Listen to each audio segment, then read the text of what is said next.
Wait, did you just end the show? Good morning. Good morning, everyone. Welcome to this meeting. No. That's going to be our intro now, too, because we're redoing the logo and the intro for the whole channel. So anyway, good morning. I love it, but Travis doesn't get to properly fired up and slap himself without the full. Yeah, I know. It's too short. How am I supposed to true. Up? It's a short intro. The music's not as intense. I get it, but that's okay. We're moving on. Good morning. Good afternoon.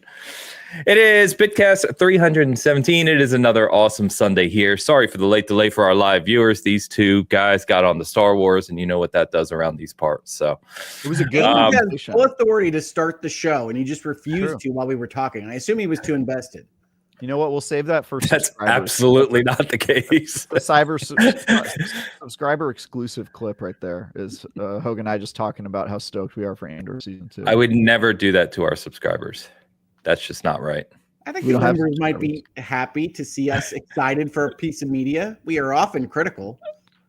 Yeah, that's true. Not about Andor. But anyway, I don't think we have. We're done with Star Wars for now. We're going to talk about some games instead. We are not. I have so many thoughts on Outlaws. Let's go. Outlaws has a new update, and I played it as well. Hogue, let's start there. Let's start Outlaws. All right. Well, I'm happy to welcome everybody to the show today, including Ainsley Bowden, who's ostensibly our main host. Ains, welcome to the show. Happy to have you here. Hey, Ains, how are you? How you doing? Well?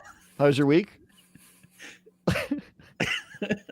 Is this a mutiny? Are we doing a podcast mutiny right now? Is that what this is? You see, I deal with this every week. They have no idea. Our fans have no idea what I put up with.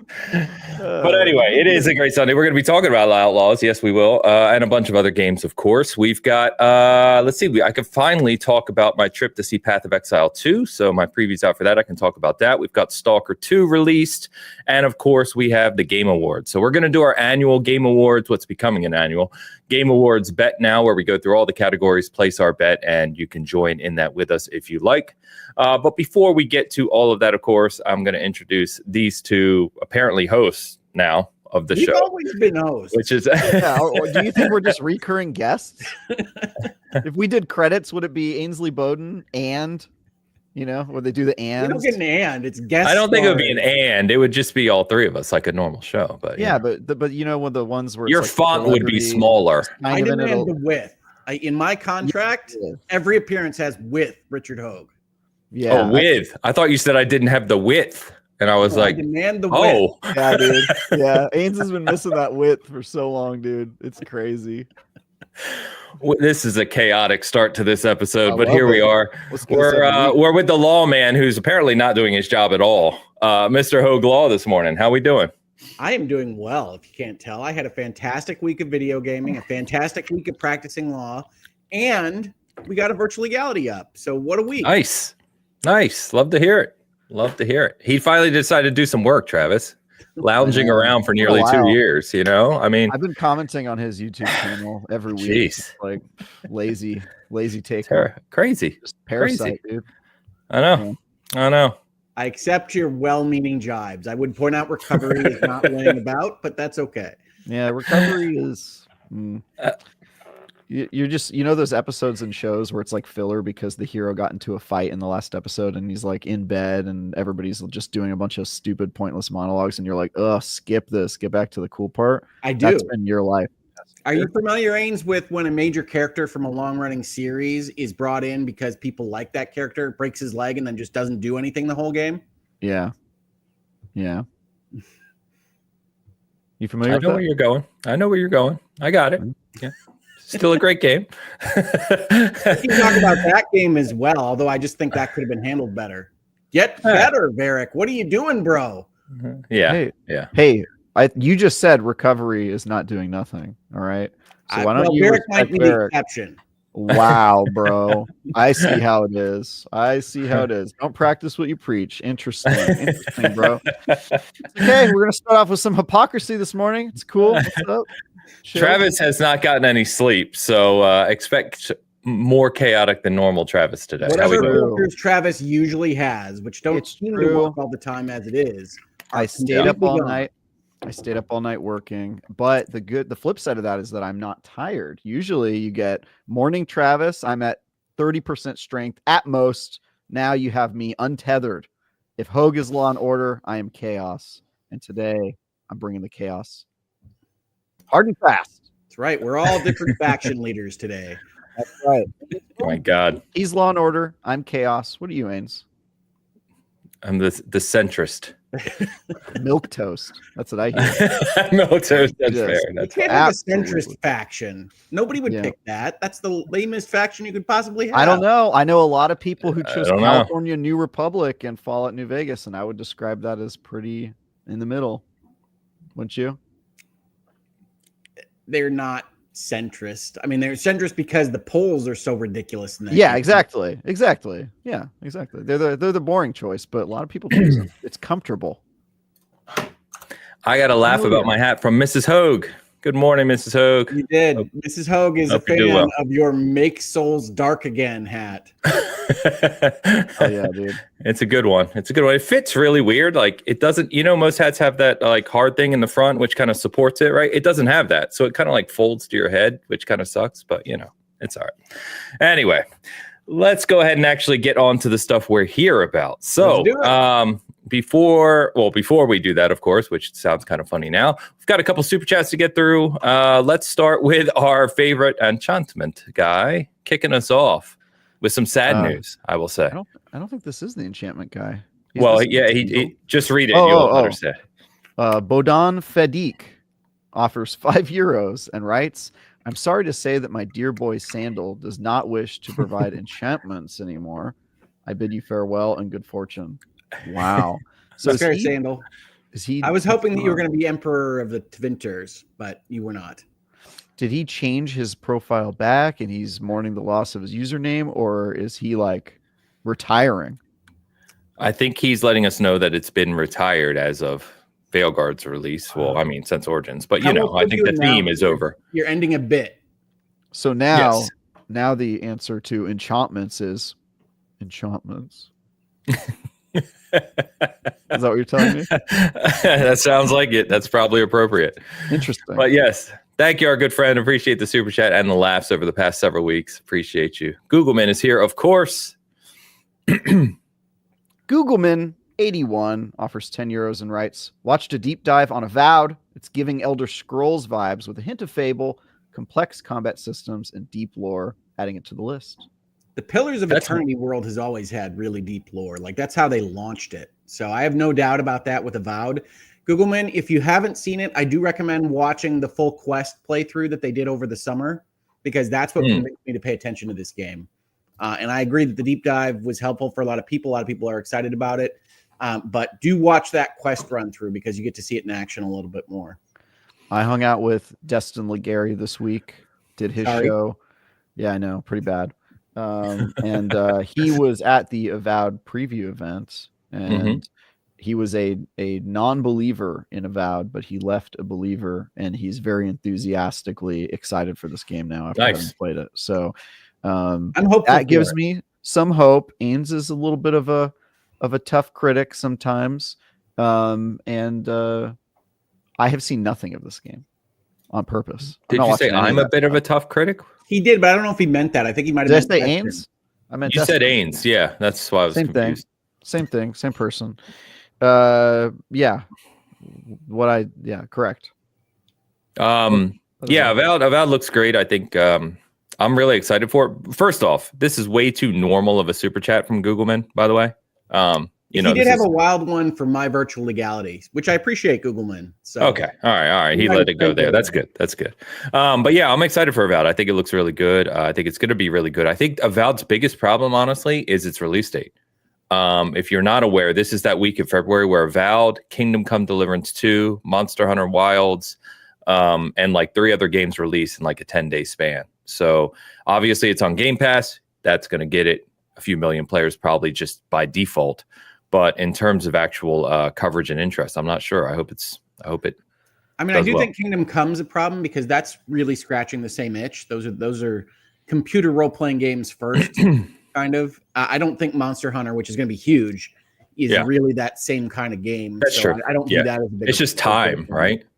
Yeah. Like those are time-consuming games. Kingdom Come Deliverance is going to be a big one. Wilds people will spend, hundreds and hundreds of hours on. So I forget the other games releasing right then too, but there's a couple others. So Assassin's Creed is then.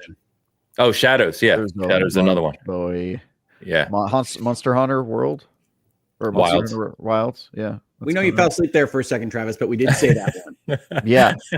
I was reading comments. I see. Yeah. Just having fun. Yeah. Yeah. Googleman, thank you as always, my friend. Shout out to Vintage Willow as well. Gifted 5 season gaming memberships even before we got started this morning. Willow, you rock. Thank you as always. With a member comment relating to the Star Wars conversation, which Travis will love. Whatever was being said about Star Wars, Hogue was right. Well, I think we were all right then, Vintage, because we were in agreement before the show started that Andor Season 2 is something to be excited about. That's right. True. Scary, but true. We all agree on more than we disagree on, I think. It's like we have got more in common. Right, Ains? We should focus on our, the things that I'm having a Veilguard flashback here. Every conversation is like this. Yeah. The pot shots at Veilguard constantly, Hogue. I don't know about it. I like Veilguard. I do, but I've been playing it a lot. It's a very long game, and so it is a very long game. In my head a lot.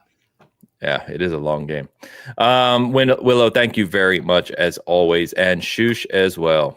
Shoosh, €2 writes, "Happy Sunday. The weather is crap here." Shoosh, sorry to hear it, Shoosh. I believe Shoosh is in Northern Europe, Finland. I believe. Weather's always crap there. So there you go. Shoosh, thank you as always, and thank you once again. Reminder that Shoosh created this overlay for us. So fantastic. Thanks, Shoosh. I wonder if there's like a watermark or some sort of like artist signature in a corner. It's actually one big Finnish flag in the background. You didn't realize? Oh, I'm gonna search it. I'm gonna seek out some sort of. There's some sort of. What, you don't see it, Travis? I don't see it. Damn. Is it like one of those things where you have to cross your eyes to make it 3D art? Shoosh was an expert magic eye artist before anything else. Yes. Yeah. I get that magic eye going. Shoosh says their watermark is not safe for work. So, interesting. Interesting. Yeah. Now I'm definitely going to look for it.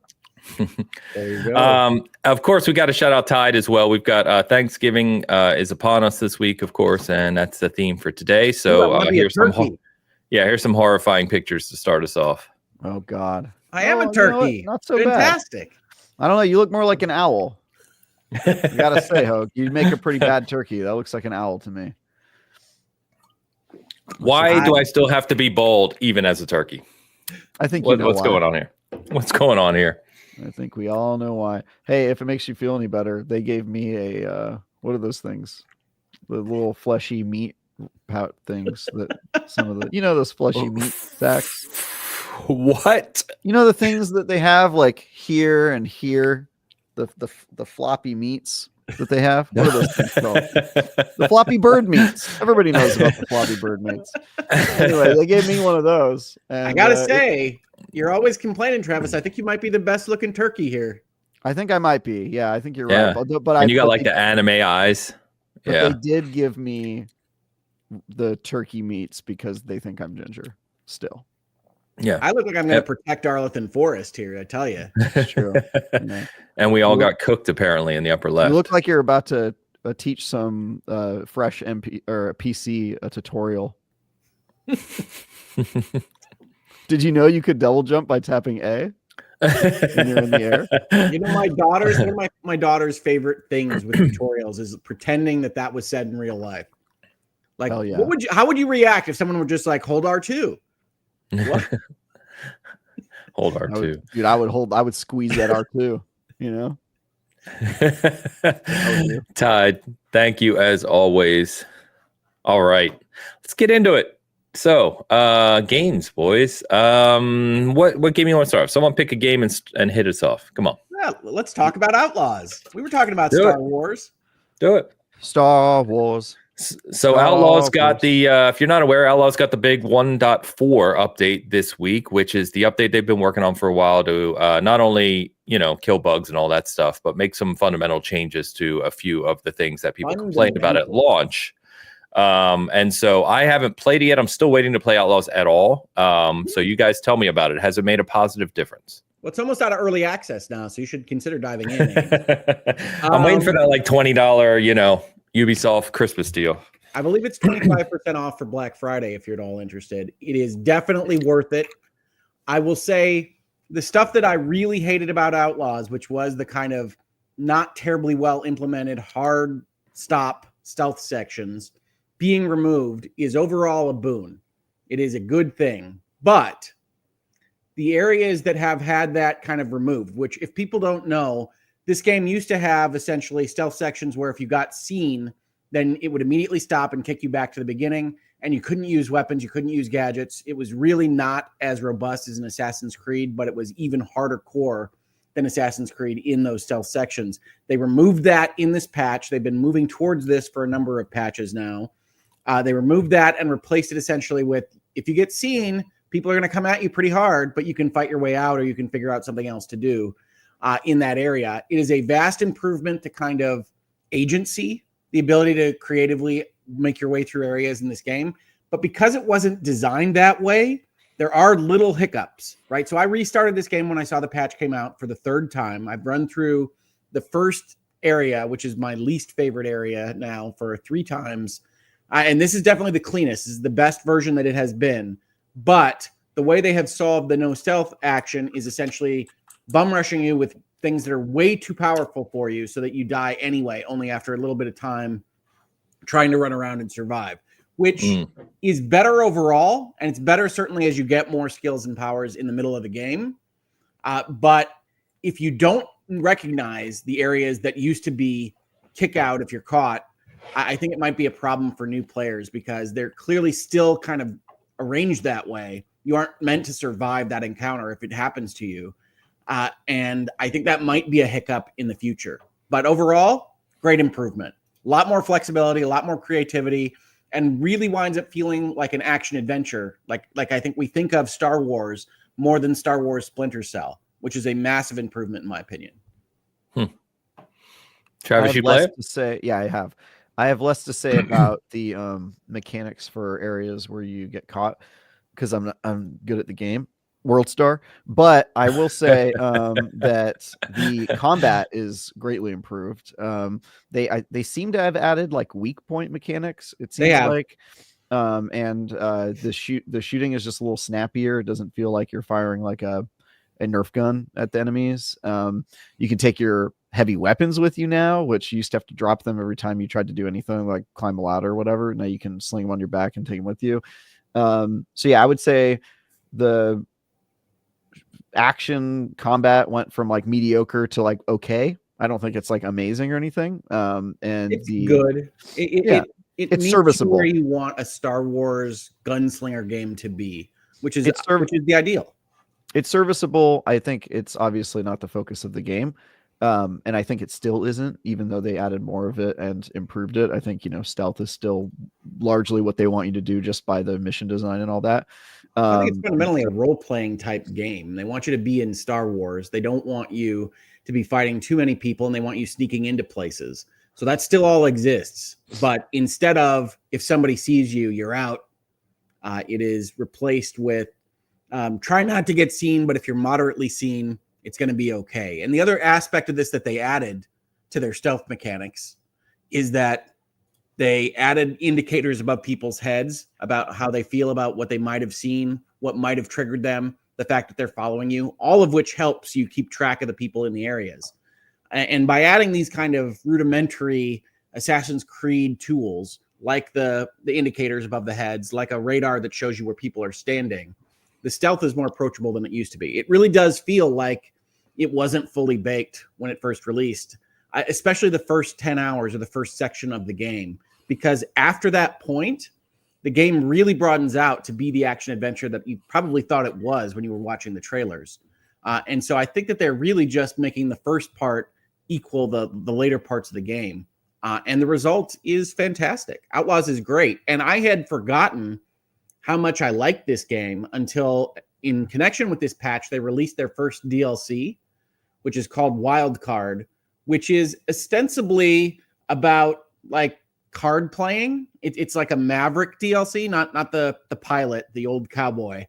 And it is kind of about that, but also very much not. It's bigger than you think. It has a lot of big set pieces, a lot of space travel, a lot of different areas to find yourself in. And it's fantastic. It's a wonderful DLC, maybe the best of the year. But I wouldn't nominate it for Game of the Year, for the record. Best DLC of the year, huh? Good Lord. Stop it. Well, you know what? It doesn't demand of you. It doesn't demand that you beat some random optional boss in some place that you've never been to. That's fair. Doesn't mean it's better. I haven't played Erdtree and you haven't played Wildcard. So I've played both. But I know it's not better than Erdtree. So, I mean, that's an easy decision. I've played both. Erdtree's better. Cool. Well, yeah, I saw that there are some sales on this now. Obviously, there's sales on like every game right now, right at this time of the year. With Stalker, which I'm going to talk about in a minute, finishing Veilguard, which is way longer than I expected, especially the way I play RPGs, and some other, and Path of Exile 2 coming, which I'm going to talk about. Outlaws is still on the back burner for at least the foreseeable future, so I'll pick it up when it's cheap down the line here. Give it a higher recommendation, so definitely pick it up when it's on sale. Whether that's Black Friday, whether that's Game of the Year sales, whatever it might be, pick it up. Yeah, I'm definitely going to play it. It's right up my alley. It's the type of Star Wars game I was excited about. It's just time, as always. So, and I think like you two, most of the people I talk to either already really love that game despite its shortcomings at launch. But it sounds like based on what you said, it's, you know, as long as it's starting to eliminate some of those. I did, sounds like as you know, I had to fight to the death through the parts where I really hated it to begin with. And I was happy to have done it once I got through it. I think that is being alleviated. Yeah, I think it is significantly smoother now. Now, it's hard to evaluate because I've played through it. I know the areas, I know the tricks of the various places at this point, but it does seem to be a smoother approach than it was when it started. Yeah, Hogue sort of jumped off on me before I finished, but basically my opinion of it was that it was sort of an okay game, and it's still mostly okay, maybe good, but it's not like a you know, must play life-changing game that's going to do anything crazy. I mean, its main benefit or main like differentiator is that it presents the Star Wars world that you can explore, and if you care a lot about Star Wars, it's awesome because you get. I think it's probably the best Star Wars game ever created. So I will contradict Travis on that. Sure. Yes, wow. I think it's better than Knights of the Old Republic. Yes, I think it's better than the Jedi games. Wild opinion, but yeah, so I would say I think it's a market improvement. I still think they have a lot of room to grow with this game. I don't know how much they're going to be able to accomplish in a game that is already out because it is not a live service game, and I think it's, you know, sort of missed that window. But I think a sequel has tremendous potential. I think they've clearly learned a lot, and it would be a perfect game for a sequel. So make another one, and I think that it'll be really good. Awesome. All right. Well, we can do a quick check-in, Hogue, since we kind of referenced it a couple times. Quick check-in on Veilguard. So real quick from me. How far are you? I'm closing in on 80 hours. So I'm at like... have you hit a point of no return warning? Nope. Okay. I play slow. Like I think I messaged you, you know, I'm like trying to 100% every area. I have, I think all but one or two of the companions are veil guarded now, right? You get that kind of like culmination thing. And I think I just have a couple more of the companion follow-ups before I hit that point. So I'm probably, from the people I've talked to, I'm maybe, you know, 8 to 10 hours away from full completion. So I'm looking forward to getting through that. I wanted to get through it this week. I just didn't have time. So, but nothing really changed for me. There does, you know, it seems to be back end heavy on the companion stuff, which I think is, you know, take it or leave it. I like the kind of, it would have been nice if they spread that out a little more, I think, rather than like one after the other. Right now, there's a lot of it from a companion perspective. They have an issue in Veilguard with having these kind of 3-act stories for the companions and holding everybody's finale to this section at the end. Yeah, you should have staggered them. I think that could have been done better. Yeah, I think a showrunner of a TV show would have seen that the arcs would flow better in a different configuration than they used. I think it has the same issue that I usually ascribe to Octopath Traveler, which is that running all these stories is interesting on their own, but that you forget the details of any given story. And unlike Octopath Traveler, they don't have a really good bookmark codex system for who are these characters in this particular companion side story? Where am I? What am I doing? And equally unfortunately for those stories, I think that they all kind of wind up, without spoilers, in a framework that is medium level bad guy doing medium level bad things underneath the main bad guys of the main game, and has some personal connection with the given side character. And unlike Mass Effect 2, which I think did this same structure, I don't feel like they ever really break out of that structure so much for most of the side quest companions, or most of the companion side quests, with one exception, which I won't go into because we're not doing spoilers, that I really liked. But I think Veilguard's a good, not great game. Roughly Travis's review of Outlaws, that is enjoyable to interact with, but is not storytelling at its finest, is not BioWare coming home, as it were. I think I would say for me, it's a great game. I'm higher on it than you, but I agree with everything you just said. So obviously it probably impacts your opinion of it more than me, because I've liked other aspects, I think, a little more based on what we discussed. But yeah, I agree. I think everything we've said so far, we're pretty much agree on.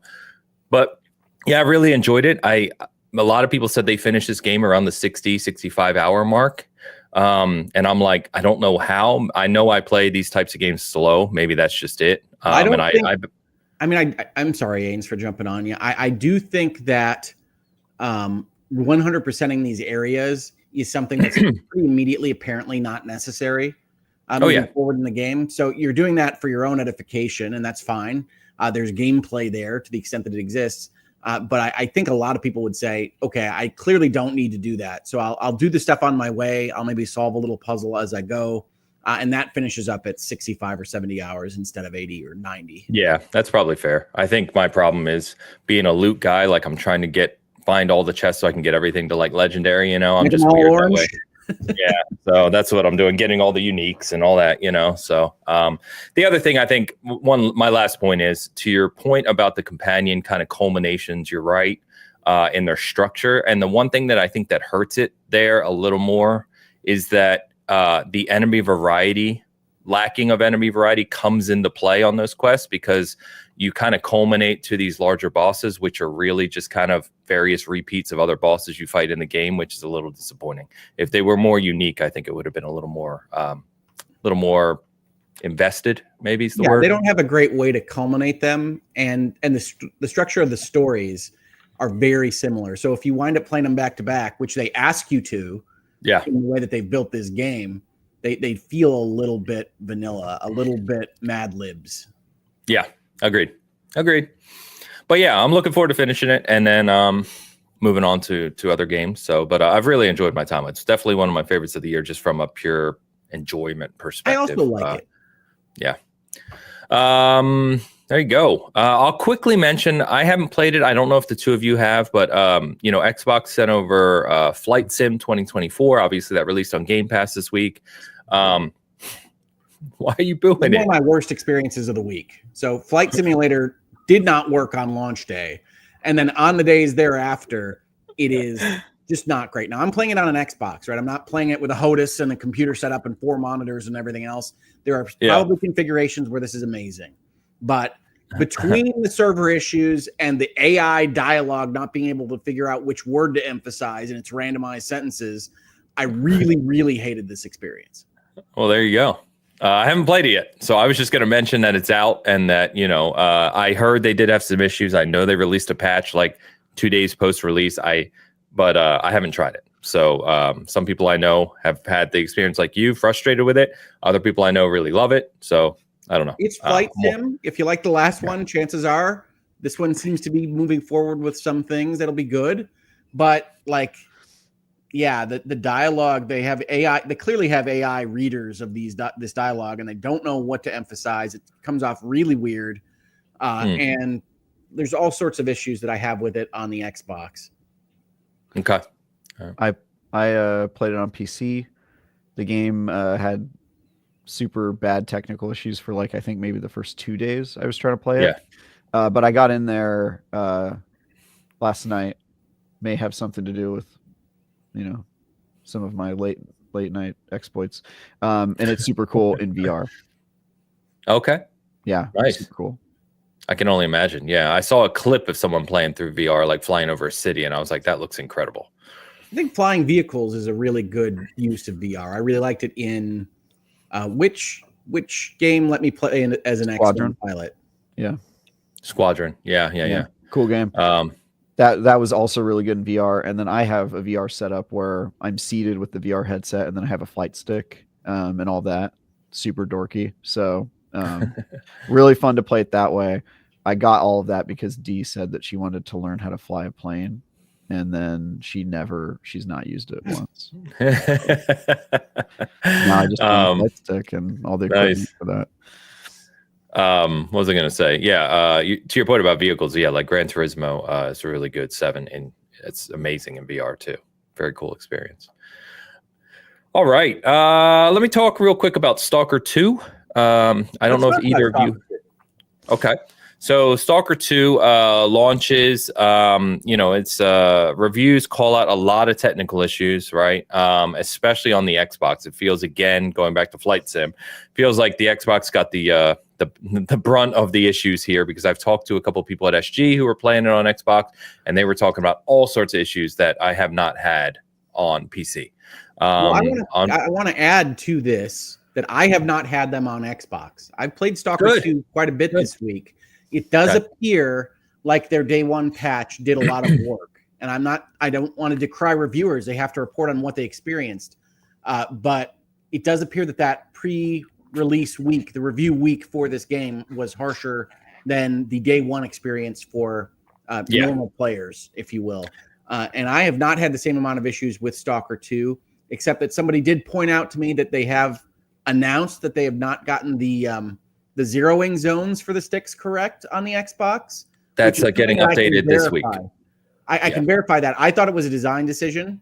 And frankly, with my left hand, I never quite know whether I'm aimed exactly where I want it to be. But it is definitely swimmy right now, because there's no grace given to what the joystick is reading. But the game itself feels to me like it's got the opportunity to be essentially one of the best RPGs type games of the year. It's getting into town, talking to people. It's good stuff.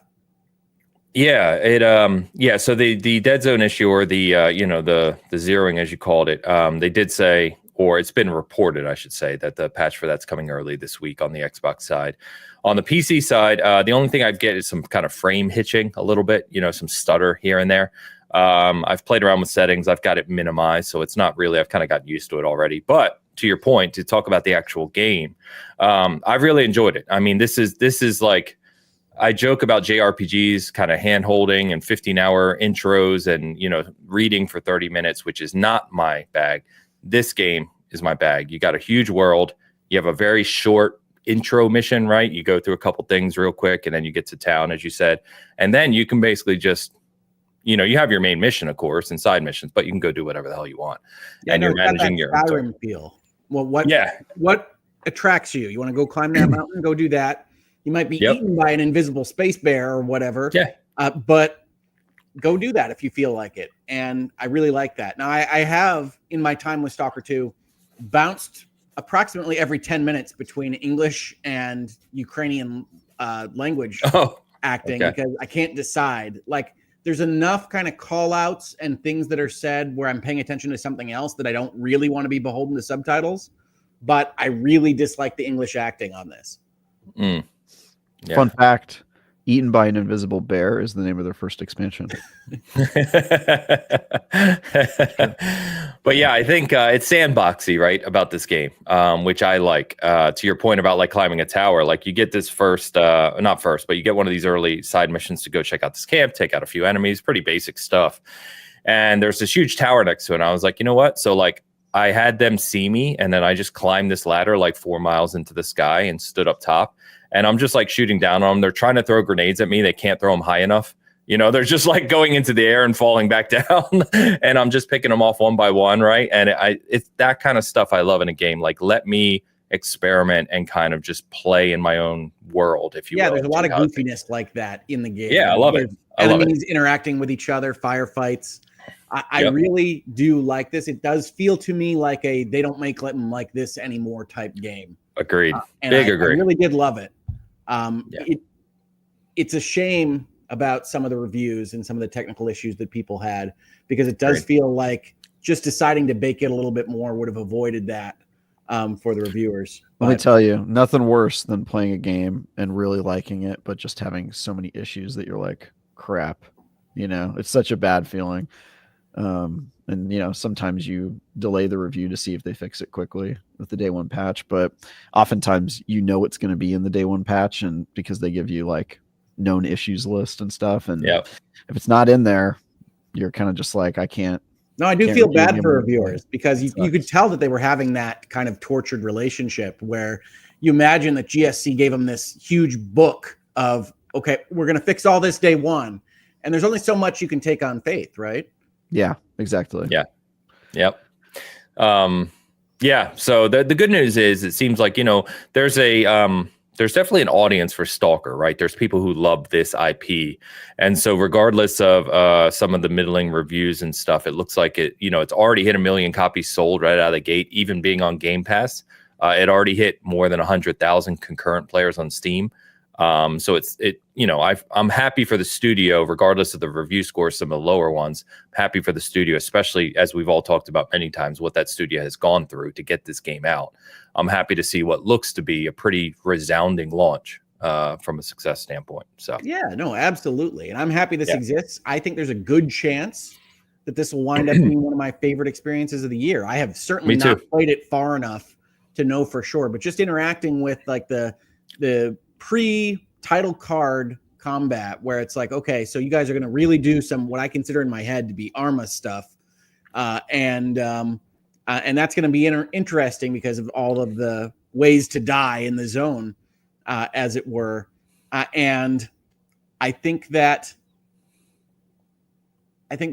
putting a story on that could be even remotely interesting, and I mean that in a sandboxy way. I'm not going into Stalker expecting something like a JRPG or melodrama.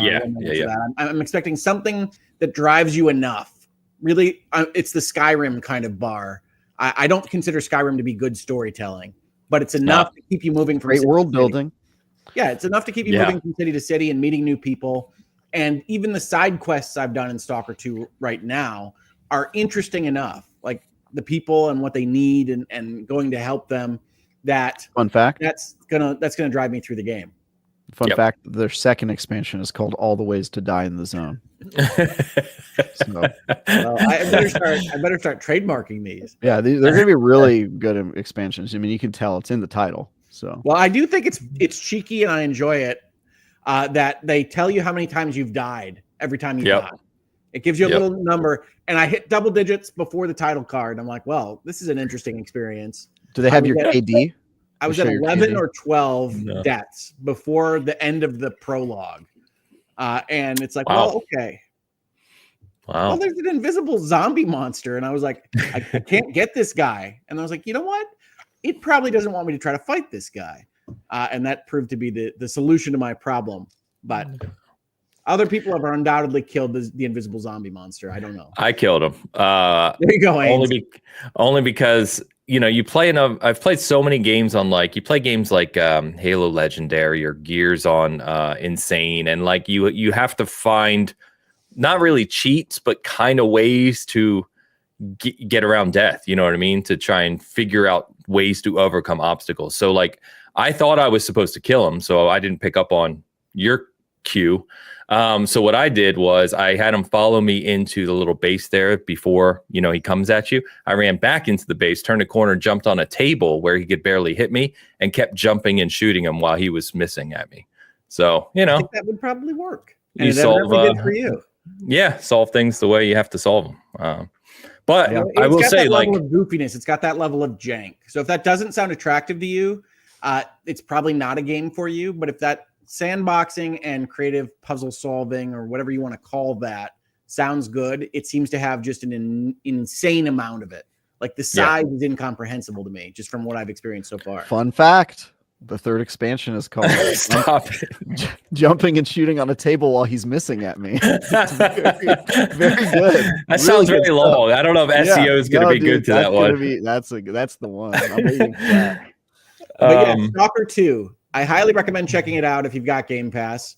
And I highly recommend checking it out if you don't. But it's going to be a kind of tastes may vary type of game. Stalker, just like the original Stalker was. I will say, however, that this game was prettier. It is more aesthetically pleasing than I had anticipated from what I remembered of Stalker 1. Yeah, I mean, on PC, I'm playing, on Mac stuff, and it's pretty nice day-night cycle. The foliage and everything's really dense, and so it's great looking game. And yeah, for the size of the game, I've talked to people who reviewed it and put a lot of time. They said, you could be 100 hours plus to really explore this world. And for size comparisons, I saw that Skyrim, which seems to be a reference point all the time for stuff for some reason, but Skyrim's world is 36 kilometers, like square kilometers. That's how big the game world is. Stalker 2's is 60. So it's nearly double the size of Skyrim world. It's pretty big. So pretty big world. Anyway. What else? I'm gonna save Path of Exile 2 for our final, since that's a longer thing I want to talk about. So go ahead, guys. What other games you want to talk about? So one game I wanted to talk about this week that I cannot fully recommend, but I do think it has something there in the long term, is a game called Towers of Aghasba or Aghasba. I'm not going to pronounce that correctly. You might Towers of remember seeing Aghasba? this. What are you talking about? You might remember seeing this game in a kind of short clip section of a PlayStation Direct, a Sony State of Play, a little while back. But it is essentially a survival crafter game with photorealistic 3D graphics and the building of an ecosystem on these various areas and different ecosystems that you can really build up. The trailers are incredible. I will say this. I've enjoyed the game. It is clearly more of a PC kind of game. It doesn't have tremendously great controls, that kind of thing. But more importantly, it is released on PlayStation in early access, and it is very early access. Right, there are some games that are done and they're gonna change something up before they release, and that's fine. Fortnite was in beta forever when it was basically finished, that kind of thing. This is not that. The first couple of days when I played this game, they had too many bad guys that were too strong. You didn't get recipes to fight them off properly. You couldn't find the resources. They weren't properly kind of populating in the areas to make a stick to fight off the evil withered spiders, etc. And that got patched on day 2. And then another patch on day 3. And the patches all have warnings that you might lose your save. It's that kind of game right now. But in terms of what it is, building an ecosystem and actually having this kind of tangible effect on the world around you, more so than even something like a Pal World or a Subnautica, I think it's got what it needs long term to be a very good game, but it's not balanced properly, and they haven't figured out kind of the technical math, the magic to make these games work just yet. And I hope they get the chance to. I don't know what their day one sales are on anything like this. I believe it's their first game. It's a small indie studio, but it is something worth checking out. And it is something different in even this space. It kind of feels like the concepts of a Terra Nil or some of the other kind of building an ecosystem games that I love so much, with the creativity of something like an old school Dark Cloud game where you're popping villages up where you want them, and you're building this area that really does. It becomes a village. The people move in. Everybody has quests. It's got a plot line as you go through with all of this, but it's just not. Even fully baked, it hasn't even seen the oven yet, in my opinion. And I feel bad for him on that, but it is what it is. And I do feel like an obligation to tell you that I like this thing. I've played it for a number of hours now, but it keeps changing in good ways, which is a good sign, but it's not ready yet. It's basically how much early access game. Yeah, so early access, that's what I was going to ask, is how much is it? It's 30. Okay. All right. That's kind of how I felt about Pal World. Like you like the game a lot, but it's still not real. It's less baked than Pal World was on launch. Woof. Yeah, just to give you a concept there. Pal World feels like a fully finished, fully concepted out game. Does it? Towers of Aghasba. I mean, I had the relative feelings here. I don't think Pal World is, no. But this is one worth following over the long term, I think. It's just not ready yet. Okay. Is it only on PlayStation? I don't know. I know that it was in the Sony Direct. I think it might be only on PlayStation on consoles. It's definitely on PC. Let me take a look. Cool. Aghasba. I think on launch they actually had like a critical fault on PlayStation. Like one of the first patches that comes out even before I bought it is we fixed that thing that was crashing every time that you played. So they must have had significant issues on launch. Classic. Oh man, yeah, small studio working in Unreal 5 too. Yeah, so it came out. It's only PlayStation 5 and PC. And yeah, it's pretty middle ratings right now. Like Steam, it's a 6. On PlayStation, it's rated a 3. So it's more of a promise of a game. It's a hope. Okay. It's gorgeous. It has lots of really cool animals and things to interact with as you build that ecosystem, but it doesn't work. So I couldn't give it more than something like a 6 right now. It would probably be lower than that, but it really does feel like there's an 8 or 9 in there if they keep moving. Okay. Well, yeah. Good to see a little ambitious game from an ambitious team, I guess I was going to say. But yeah, hopefully they continue to polish it up. Cool. Yeah. Yeah, they got to get the numbers right, really. The loop of a survival crafter is really feeling like you can go and find the things you need to build the next thing, to go find new things, to build the next thing, etc. And they just don't have that loop right. So you spend a lot of time saying, I really need flint, but none of these rocks will give me flint. And not getting those things even remotely close to right does wind up feeling boring or non-successful. Yeah, gotcha. Okay. But Towers of Aghasba, check it out. Remember the name. Towers should get you there, I think. But I don't know. Go. What else you got? The other thing I wanted to mention was that it's Black Friday sales on all the stores.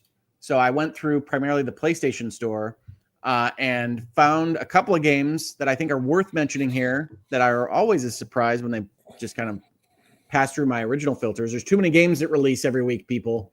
It's ridiculous. But one I did want to take a particular time to mention is a game called Edge of Sanity. I don't know if either of you have heard of this, but I always have to look because I recognize it if I see it. Basically my life story, Edge of Sanity. It is a game published by Daedalic, which is primarily known for adventure games, point and click adventure games. That's not this.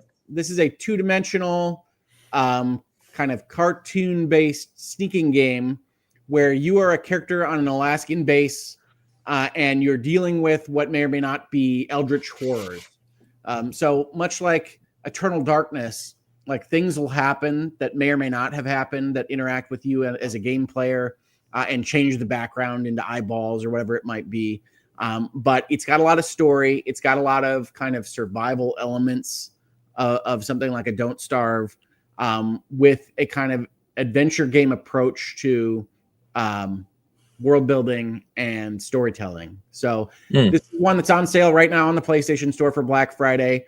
I wanted to mention it because I was surprised at how much I have been enjoying it so far.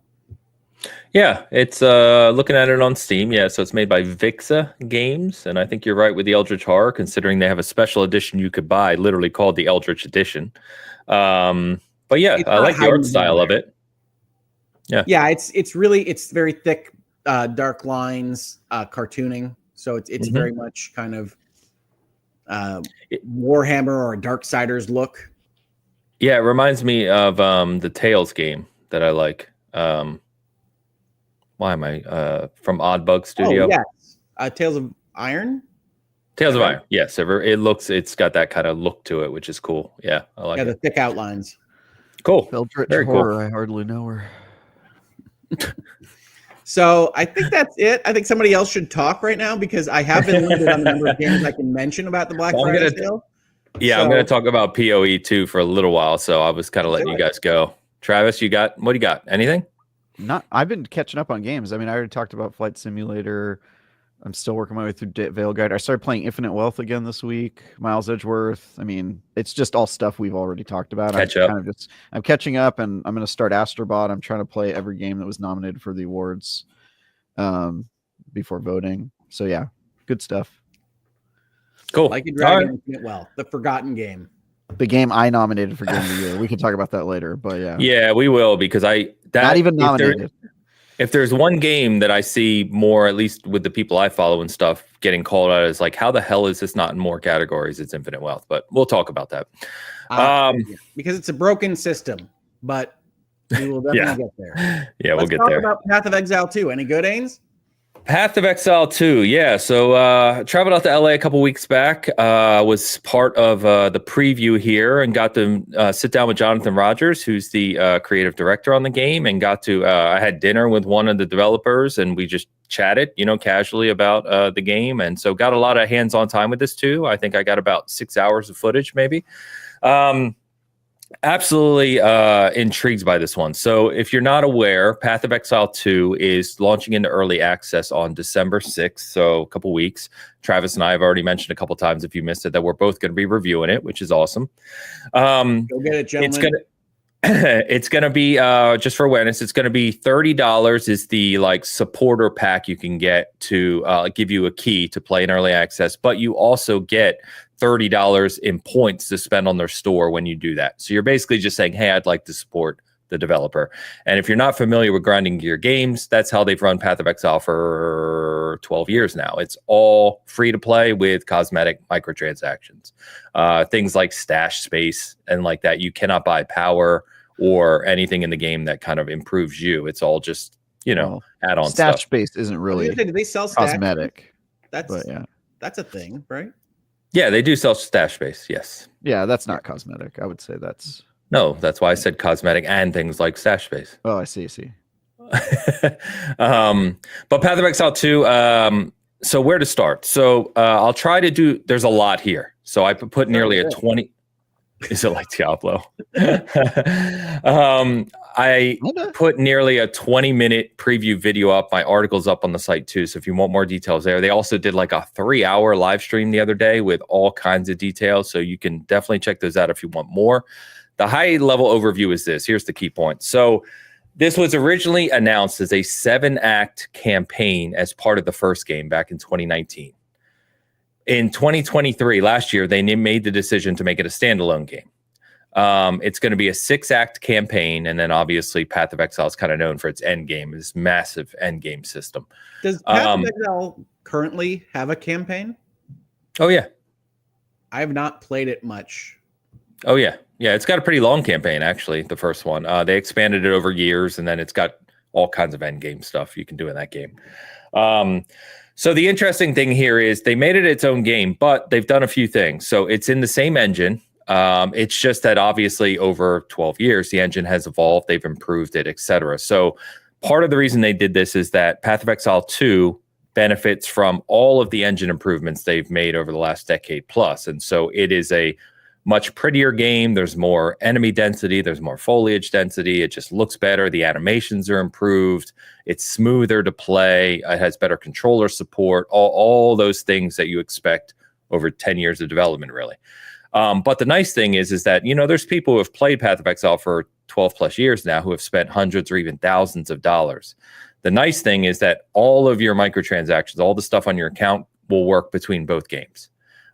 They said the only caveat here, of course, is if there's something that exists in one game but not the other. So if you bought like a very specific, enchantment looking thing for like a specific spell, right, to look a certain way, but that spell's not in the new game, obviously you can't use it.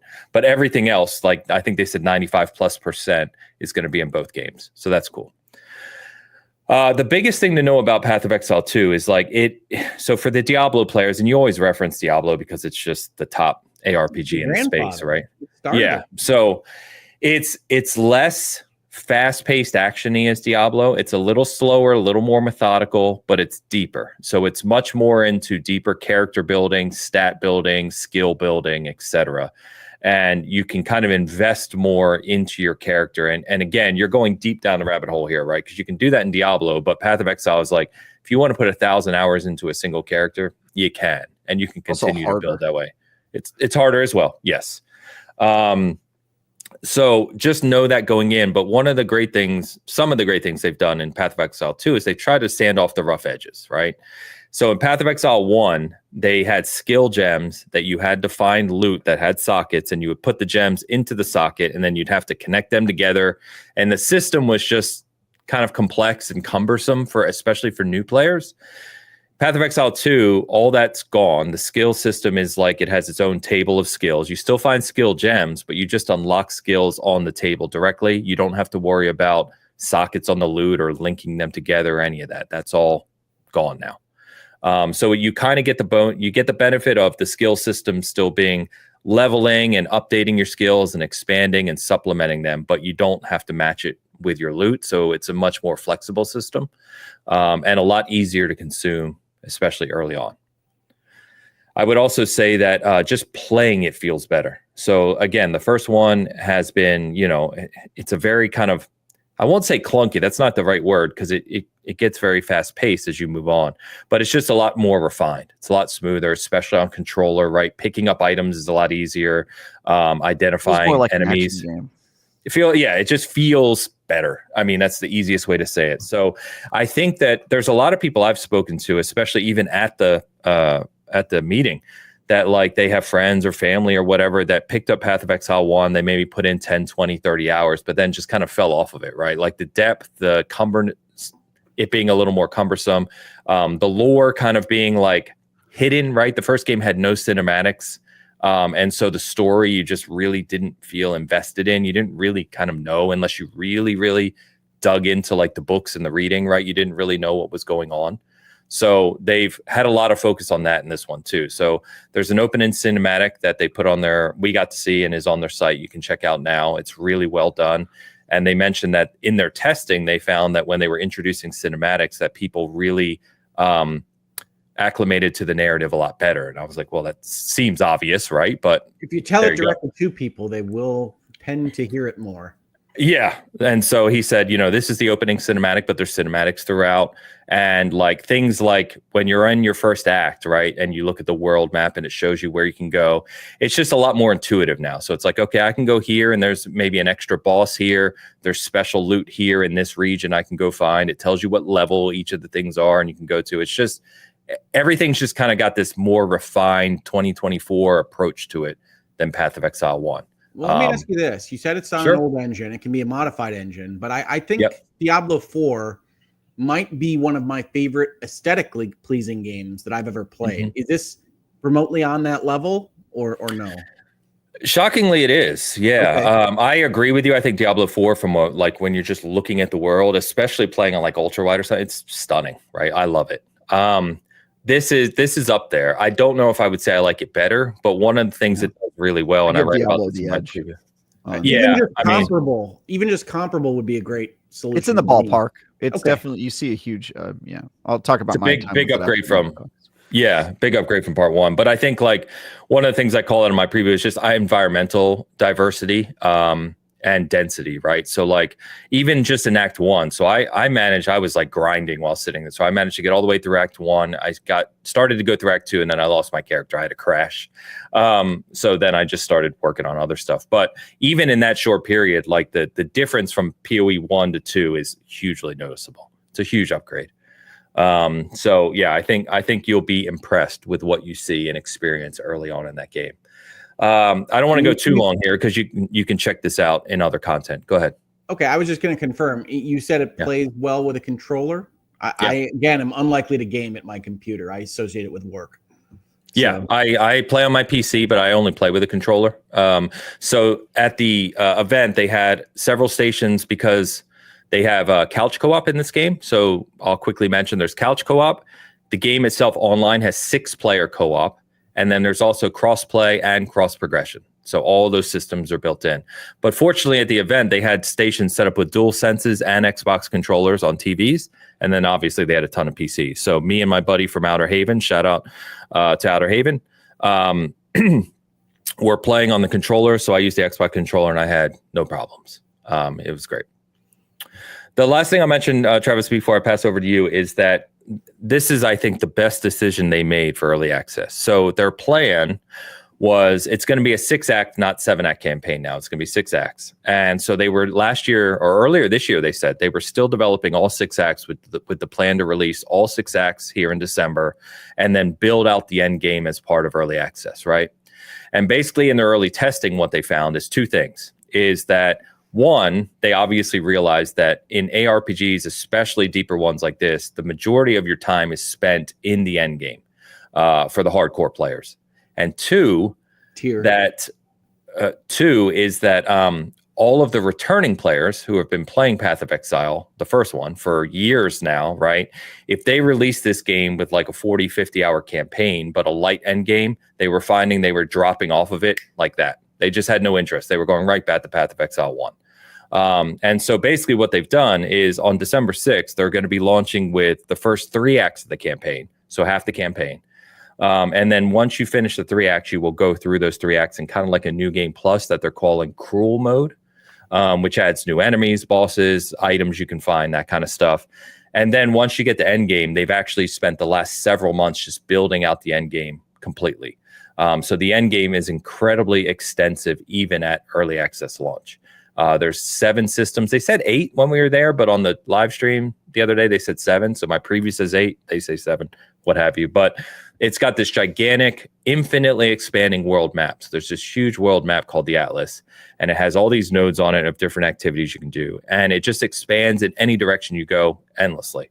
So you can just continue to do activities and it'll just expand and randomize. And everything that you do in there, all these different events and activities and progression, all the levels and the enemies as you play them are randomized. And there's over 50 bosses and 400 enemy types at early access launch.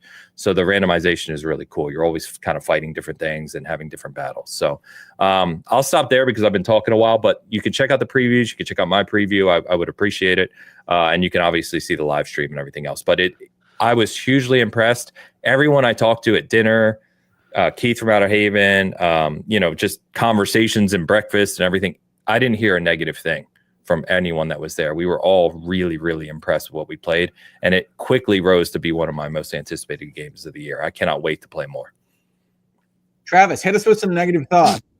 Negative thoughts. Do I have negative thoughts? I don't think so. I'm pretty aligned with Ains. I played a much earlier version. I think it was in June at GDC. And I think I was playing a character class that Ains, you said wasn't in the build you played. Were you able to play Druid? Oh no, all the classes were in the build I played. So I didn't get into the classes in this conversation, but there's 4 new ones in EA, which is the biggest one they're calling out is the Mercenary, who has the crossbow because it plays like a top-down shooter, basically. And then there's the Monk and the Warrior, which is sword and board primarily. And who am I forgetting? I could pull that up. But anyway, go ahead. Sorry. Yeah, so the version I played only had access to one of the classes, which was the Druid, but I had a ton of fun with that class. It was the Druid? Yeah. Oh, the Druid's not in early access launch, so it won't be one of the 6. Yeah, you told me that, but you said it was in the build you played, right? No, I'm sorry. The build I played was the early access build launching on December 6th. So the Druid was not part of that. So yeah, my experience is I played a character class that got cut from the early access, and so it's gonna be a little weird for me. But I really like the gameplay. It feels much more snappy, and I would say less ARPG-ish. Like if Diablo is on the side of like your actions being a little detached from your button presses, kind of like a Knights of the Old Republic, you're making like a queue of actions almost, and something like No Rest for the Wicked is more like a full-on action game. I would say that this is kind of in between those two. It's a little closer to No Rest for the Wicked, frankly, especially when you get into I presume the shooter class that they made, which I have not played, but I want to. That'll probably be the class I play as because it looks super involved. So I don't want to interrupt you. I apologize. That's the class I started as because I had the same thought. I was like, this is going to be awesome, right? Top-down shooter class. The one thing that annoyed me, and I wrote this in my preview, is you not only have to reload, so you fire like 8 shots and have to reload, right? But like if you're a sorceress and you're casting like ice spells, fire spells, electric spells, you just do it. Or a ranger where you're firing your bow, right? On a mercenary, you have to reload when you want to switch between things too, because you load different ammo. So it just felt really clunky. It's like you're reloading all the time. And I was like, it threw me off a little bit. Well, as you know, I love reloading mechanics and have never said anything bad about them. But yeah, I do want to try that one out. But yeah, the gameplay to me feels like a huge overhaul. They were also talking about all the systems that they streamlined. I think I only played like an hour of it.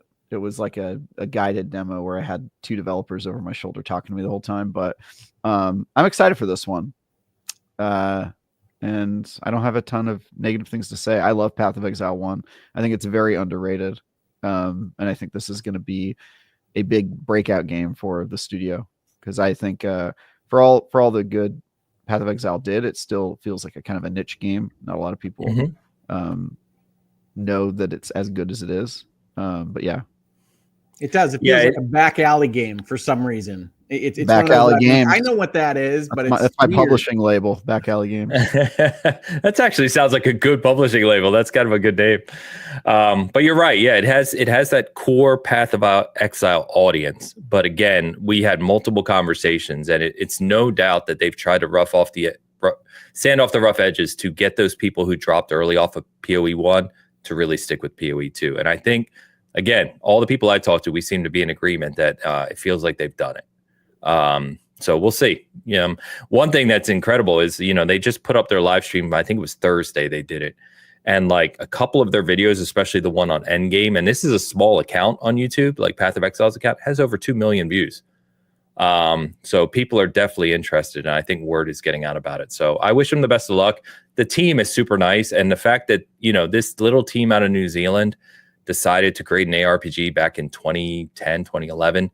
And for 13 years now, they've done that successfully without ever charging for content, like core content. It's pretty damn impressive. I think they deserve. All right, so that's the one thing I'll disagree with. The team's mean. How dare they? New Zealanders, those Kiwis, are famously vicious people. I was going to say, little did we know, Travis had a long resting hatred of the Kiwi people. That's right. Yeah, they're very mean folks. Should not trust them. So I'll counter Ains's compliment for their team. Fair. They're the worst.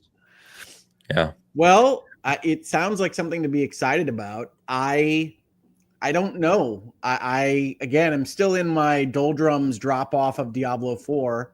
I don't know why that happened. I don't know whether I'll want to go back at some point, or whether I'll be in the mood for an ARPG again in the near future. But I hope so. Yeah. I think the one thing I would say on this, right, like most of these games, is you could easily put a lot of time into it. A lot of time.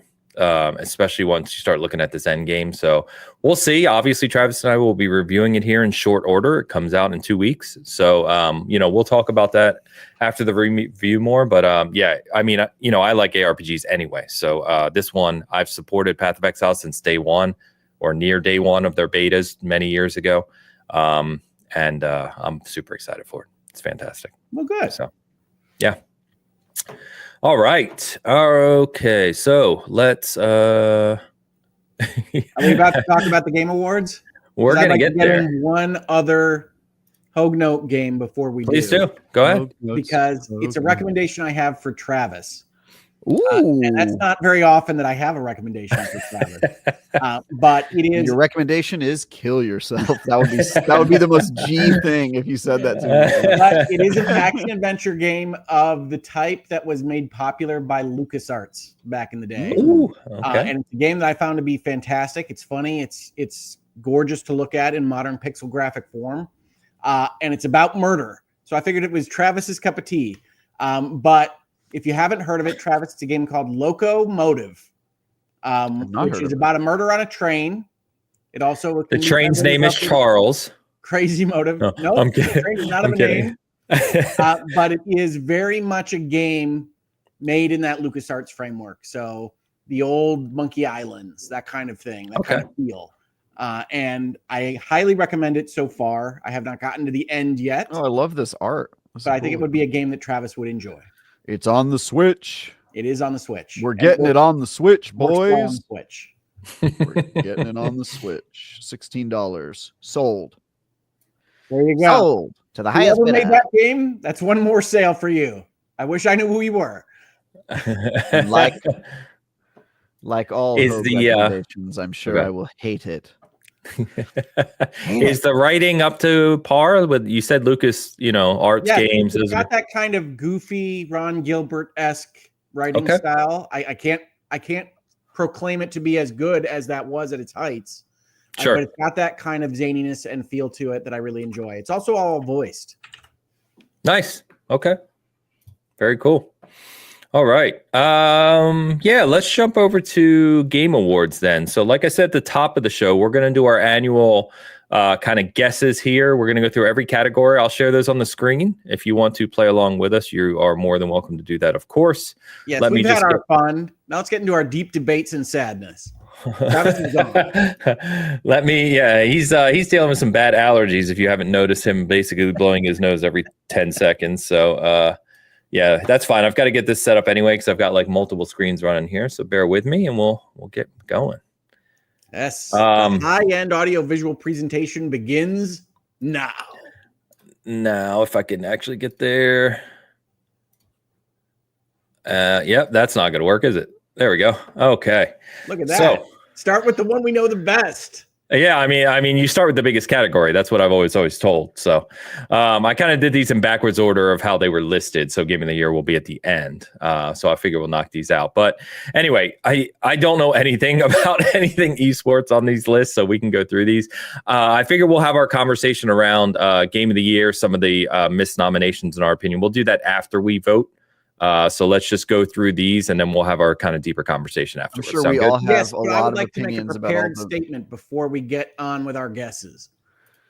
Wait, I thought I've got so many suggestions of missed best esports team nominations. Well, I'll let you go first, Travis. The wrong ones got nominated. It should have been the other ones that I know. Agree. Go ahead, Hogue. Go ahead, Hogue. My prepared statement is that while this is fun and I enjoy having these conversations with my co-hosts here on this show, I think it is a mistake to elevate one man's idiosyncratic rule set above another man's or woman's idiosyncratic rule set, and that the Game Awards are not special. They're just made by the person with the most money and contacts to make them, and that we should not elevate them in this way. That said, let's talk about these nominations. I absolutely agree with you. So, and here we go. I think Jeff Keighley's the very last word on subjective criticism, and that we should all bow before him. All right, let's blow through these esports ones. So, best esports team, you see the choices on your screen. I'm not even going to read them. I'm going with I'm going with Billy Gaming. Let's go. I was also going to go with Billy. They're not taken up, Travis. You can have the same choice. No, it's taken up. I'm going with Gen G. Gen G. All right. I dated a Gen G. I will go with T1. That sounds like a crime. That sounds like a crime. I did date a Gen G. I mean, it's also a joke, but. All right, G1, Beth Esports athlete. I don't know any of these people other than Faker, so I'm going with Faker. It's more than me. Come on, you don't know ZMJJKK, Hogue? I'm going to go with 33 because it's my favorite episode of Battlestar Galactica. That's crazy that you know your favorite episode of Battlestar Galactica by episode number. That's wild. It's not the number episode, it's the name of the episode. By the way, someone told me I'm crazy for picking Billy Gaming. I don't know who that is. So, yeah, I don't know. Come on, Travis. We're supposed to be moving through these ones quickly. I have to think, okay? There's nothing to think about. Faker? Okay. All right. And best esports game. I'm going League of Legends. Yeah, I'll go League 2. Sorry for the typing if you can hear it. Valorant. Okay. All right, you ready for this? Because I know this is your favorite category, Hogue. Who's the content creator of the year? I'm going to go with Hogue Law, Virtual Legality. No? I don't see him listed. Well, then Yeah. you know what? I'm going to go with the one that's apparently showing the most skin, Usada Pecora. USADA. Okay. Now, she's not allowed to show her hips on Twitch, but there you go. I'm gonna choose go ahead. Caseo because he looks like somebody called him to tell him he was nominated, and that was the Damn it. the photo. That's literally what I was gonna say. I was gonna choose him because he's in front of a Waffle House, first of all, and he has clearly no idea what's going on. So I'm going with him too. He's like, "What? I'm nominated." I'm confused like about these descriptions, Ains, because like the lawyer in me wants to ask, what is the quote unquote community that these streamers or content creators have made an important and positive impact on? You're asking the wrong guy. No idea. Caseo kind of looks like he could be like Dan Rodriguez's teenage son. Or adult son. Well, Dan has never looked like that. And also, it would make sense why he's in front of a Waffle House. He's probably looking for his dad. Dan's right behind him getting a table. Most anticipated game. It shocks me to my very core. The easiest point in the entire nomination process, GTA 6. GTA 6. I was going to say it shocked me that Keeley had Death Stranding 2 listed first. Shocked me to my core. Aren't they alphabetical? Maybe I'm just giving them shit. Yeah, they're alphabetical, but yeah, I voted in this category for GTA 6. The easiest vote possible. Yeah, agreed. We're all GTA 6. Except for Elu would probably say Monster Hunter Wilds, and he's kind of weird. I mean, he can say that, but if he's trying to win the game, I think he would still guess GTA 6, right? Yes, that's true. Best adaptation. I feel like I could just kill Dan right now if I said Yakuza here, but I will not. Don't do that to Dan. It's insane. I don't know. To me, I don't know. My thought, and I haven't watched all these, but my thought it's between Arcane and Fallout.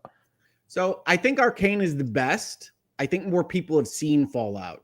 That's probably exactly that was exactly my thinking as well. I'm going to go with Fallout on the premise that I disagree with most of the way these nominations have been selected, and I think that Fallout is likely to have been seen by more people that are voting. I'm going Fallout as well. I'm curious about that because personally, people who voted in this, I know more of them that have seen Arcane. Like, well, they've seen both, but I know, like, I think if you're talking about just the critic nominations or whatever, I think most of those people have seen Arcane. But I'm still going to go Fallout. I don't know why. Yeah, I mean, I think Fallout is what I'm going with. Arcane is the better show. Okay. Best multiplayer. I'll go with Helldivers. Yeah, I think Helldivers is going to win this. Well, we're being boring today, guys, because I'm choosing Helldivers as well. You're just being smart, Ains. Not boring, smart.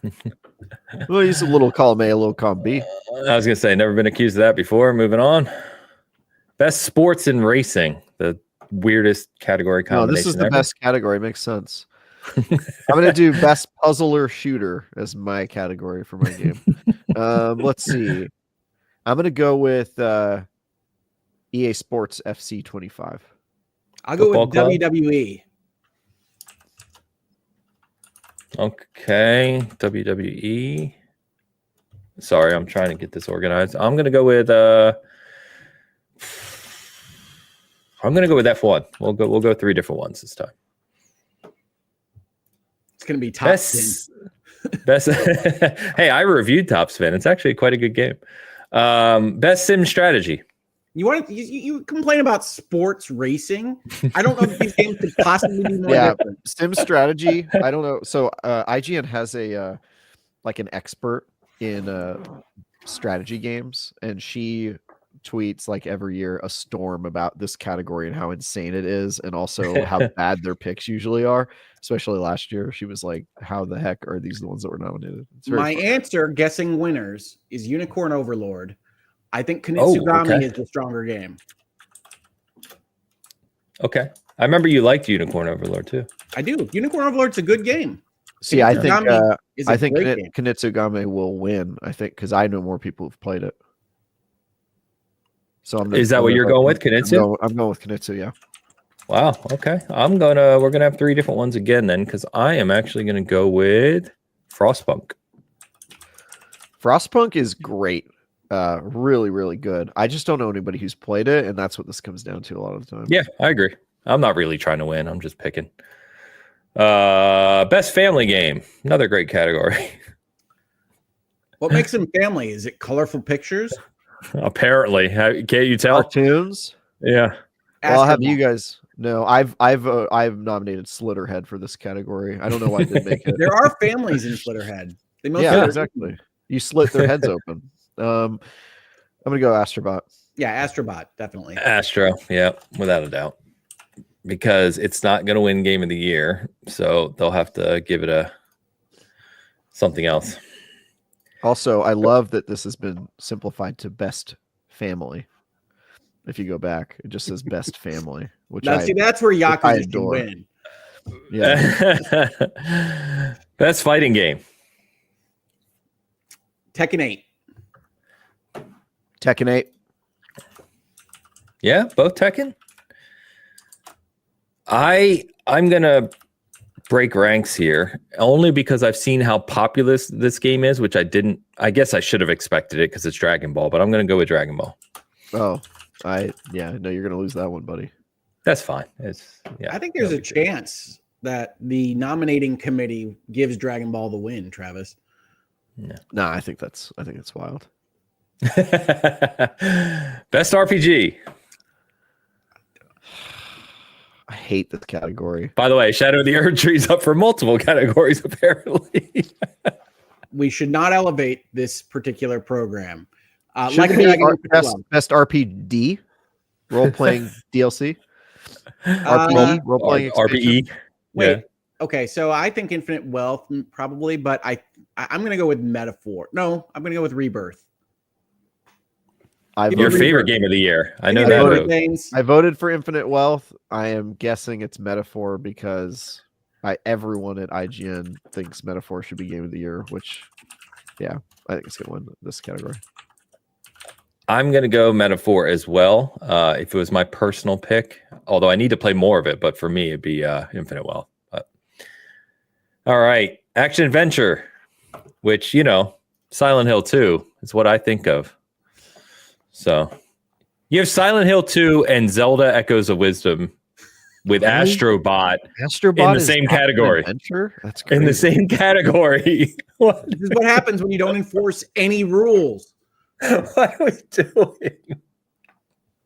I mean, I explained to you guys how this happens last week, and yeah. Okay, so I think the Lost Crown is probably the best on the list, but Astrobot is the winner.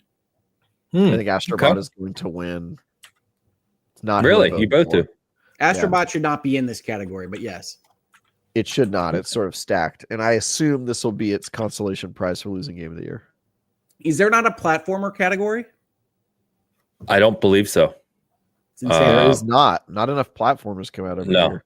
There's no platformer. There's no expansion category, and we'll get to it because we're gonna echo our complaints here. I'm gonna go with. I'm actually gonna go with Zelda on this one. Yeah, you fool! Got a name. Surely you must realize you are doomed. But guess what, boys? We move on to the starkly different category: best action game. They have a best action category and a best action adventure category, but not a best platformer category. And by the way, Hogue, and all of 10 of the games are vastly different. Best action adventure and best action game were right next to each other on the nomination form with no explanation for what those meant. It was great. Here you go. I don't know on this one. My gut, just from popularity, is either to go Warhammer or Black Myth Wukong. I'm going to go Call of Duty. Call of Duty. Call of Duty. Wow. Okay. What'd you say, Hogue? Sorry. Helldivers. Helldivers. Wow, we're going to go 3 different again then. Cool. I will go Warhammer. Oh, you fool. Best VR/AR. Guys, the game I nominated and fought to be qualified for this year's awards got nominated, and I will be very upset if it doesn't win. It's Asgard's too Wrath old, 2. Travis.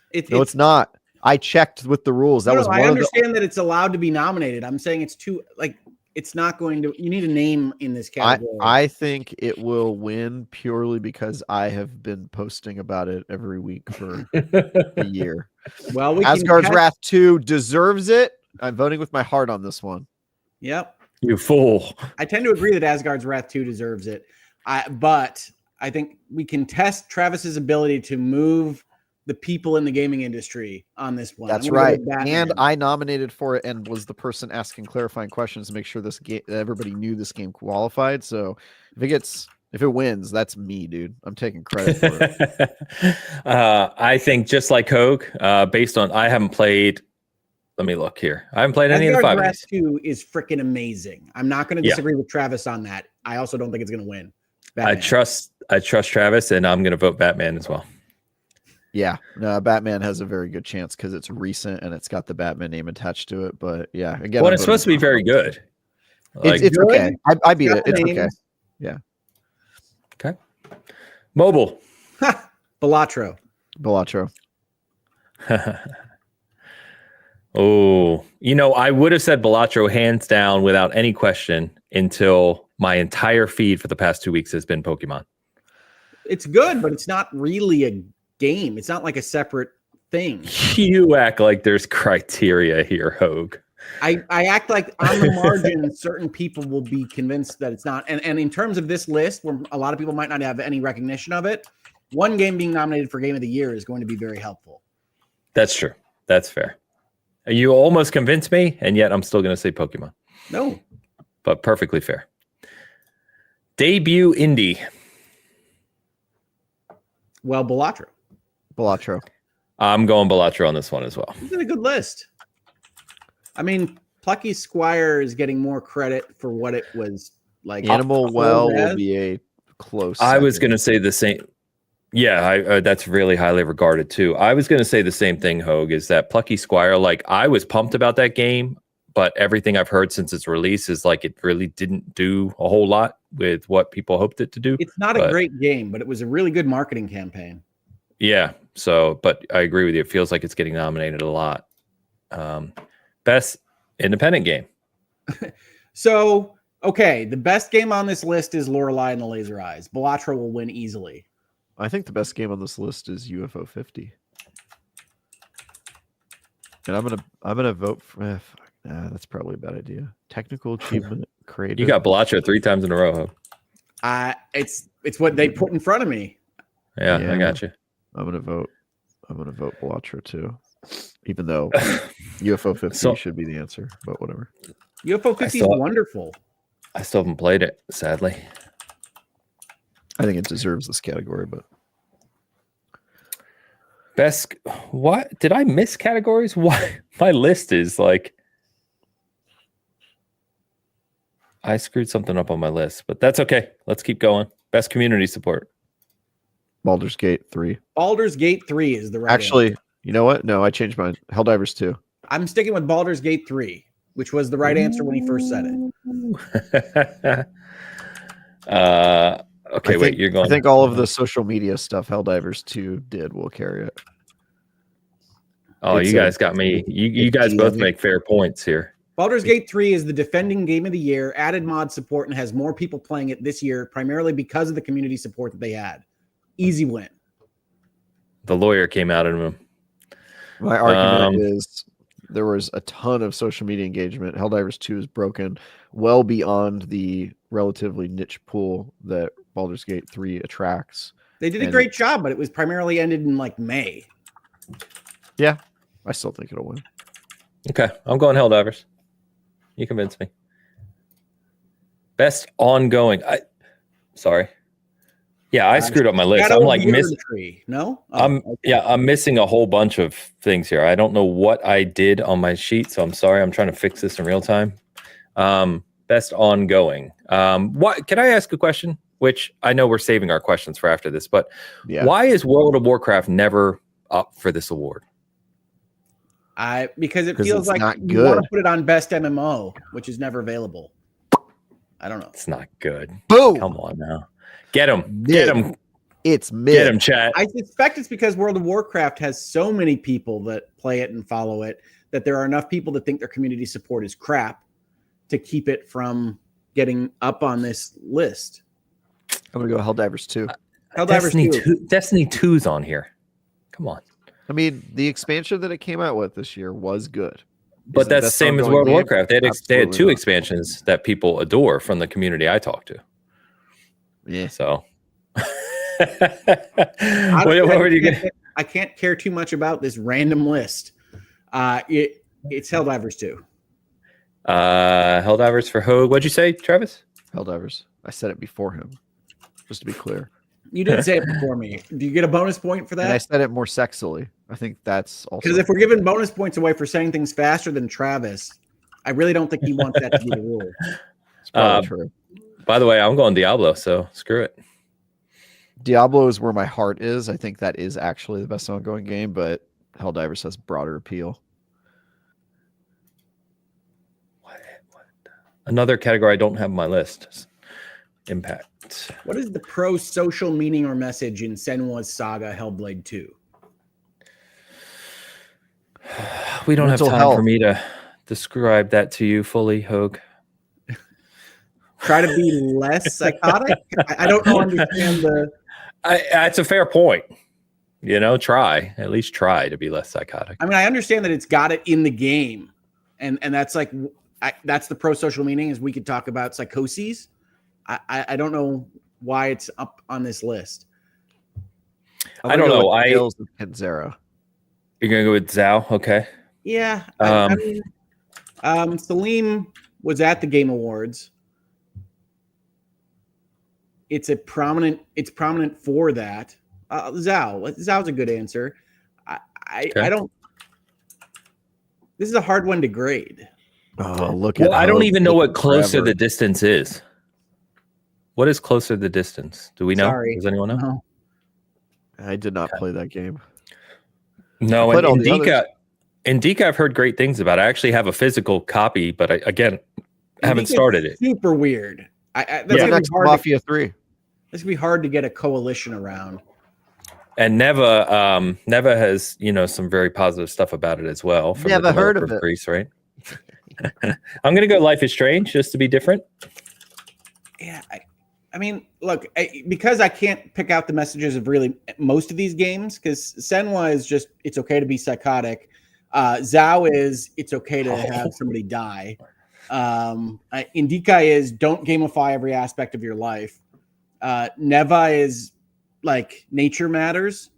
Closer the Distance, I also haven't played, which, hey, if you guys can find a game that I haven't played and put it on a nomination for Game of the Year, more power to you, but I have no idea what it's about at all. I think Zao. Okay. Life is Strange. I don't. It's okay to be gay. Innovation. Disagree. Next. No. What? How many categories are there? Like, I keep adding more. I keep adding more to my list here. Good Lord. Okay. Accessibility. So this one's hard one to grade. Yes. Because like all of this is back end stuff on menus that I usually ignore.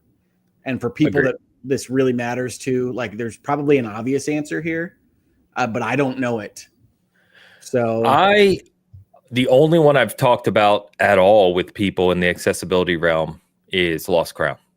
And I know they did an outstanding job there, so I'm just going to say Lost Crown. Yeah, it seems like a good one to give them. That was my vote. And Lost Crown, for God's sakes, deserves some recognition this year. It's a fantastic game. It seems like a pity one. So yeah, let's give them Lost Crown.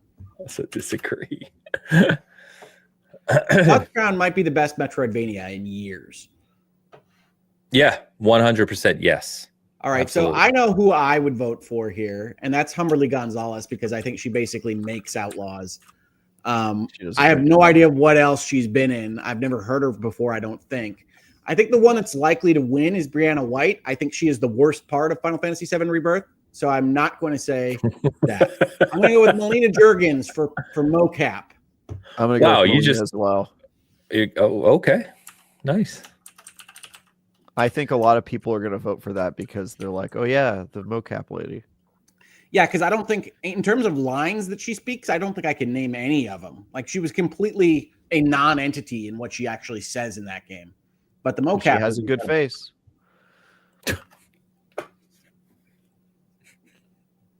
Humberly Gonzalez is my winner. I would not have nominated Hannah Tell. I am sorry, Hannah, if you're watching this. I really doubt that you are, but I would not have nominated her. Brianna White has a strong kind of backing I've seen online of people that really like her Aerith. I think it's god-awful, so no.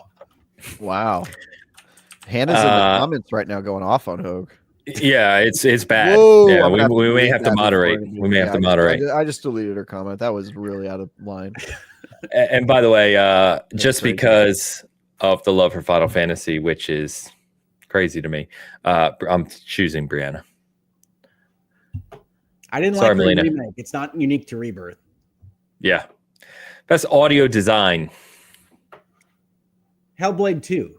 Yeah, Hellblade I'm going 2. Hellblade. Yep. Oh, that was quick for all of us. Yeah. Okay, let me move on. Sorry, trying to do all this. Best score and music. Well, Rebirth. Hold on. Sorry, you both said something at the same time. I said Metaphor. I said Rebirth. Okay. I can't wait for that monk to be like, hey, at the Game Awards. That's gonna be sweet. Have you guys seen him do it? There's like I'm gonna go Rebirth, where he's like at a shrine, he's like kneeling, and he's just like going into the mic. It's pretty sweet. I am sick of hearing that song. It's a long game. Hey, my list is finally caught up, so that's good. Best art direction. Boo! Kunitsugami. Yeah, that. I mean, come on, that's got to be on here at least. Like this will go to Metaphor. Probably will. Of course, it should be Shadow, but you know. I mean, if only it were a game. I'm going Erdtree anyway, just to spite them. You go Metaphor, Hope? Yeah, Metaphor, I think, is the right answer. I think so too. Kunitsugami is the right answer. I can't believe it's not on the list. Yeah. Well, you know. Bear with me. We were having this problem earlier. I want to change my vote, Ains. On which one? On this one that's right in front of us, art direction. I'm going to change it to Wukong. Change it to Wukong. Okay, cool. Mm-hmm. I'd like to change mine to Wu-Tang. Why is art direction up again? Sorry, bear with us. Let me change that to Wukong, and then the little picture reader here has failed me. So hold on. That is and okay. We will continue. So we have only have 3 left. I'm excited. What could these last 3 be? I'm sure they will be entirely without controversy. Oh yeah, it's going to be amazing. Nope, You've wrong already seen screen. Shadow of the Erdtree nominated for like 4 things that it shouldn't have been. It took Kunitsugami's spot. So I don't know what you're talking about. Best narrative. It's got to be Rebirth for narrative, right, Hook? I think I'm going to say Rebirth will win, but no, I'm going to say Metaphor will win. Yeah, I'll just go with that. I'm going to say Infinite Wealth for this one. Nah. I'm going to go Infinite Wealth just because I want to vote for it for something. Yeah, no, Infinite Wealth is about I think there will be lots of people in the voting process who think that way as well, Ains. Okay. I think they'll get to this point and they'll be like, time to give Metaphor a break, and they'll vote for Infinite Wealth. And I think this thing is screwed up. No, it is. Okay, it's still working. Best game direction. Metaphor. Okay. I love that Belatro was added for this, but I'm going to go with Metaphor. Well, the best part is this is your game of year as well. They're exact same. So. Yeah, it's because like the voting group here is press, right? I mean, one thing I want to say about this, and this is not to take away from Travis or IGN or anyone else, is that this is not the Oscars, folks. It's not just Jeff Keighley's idiosyncratic view of all these things and not enforcing any rules on any genres, but it's not the Oscars. The people that make games are not voting on this. it might, in its best case scenario, be the Golden Globes, if we want to think about this the right way. But more likely, it's the Kids' Choice Awards. And that's how this should be treated. Yep. I voted Erdtree, by the way, just because I'm obligated. You almost got me to swear, Ains. Look, I will say the reflection of games that were nominated. There were plenty I nominated that did not make the list, presumably because they just didn't get enough support or whatever. But I still maintain that the main problem with these categories is that there is no guidance or any sort of like direction on what qualifies as what and what people should vote for and yada yada, except for the explicit.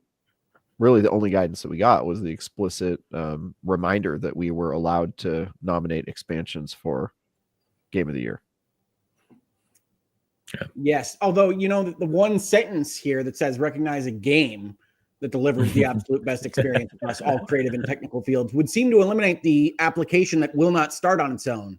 But hey, that's the problem with that logic is that it says recognizing a game. It does not say a game that came out in 2025, which, as we know, is not part of the requirements of the Game Awards.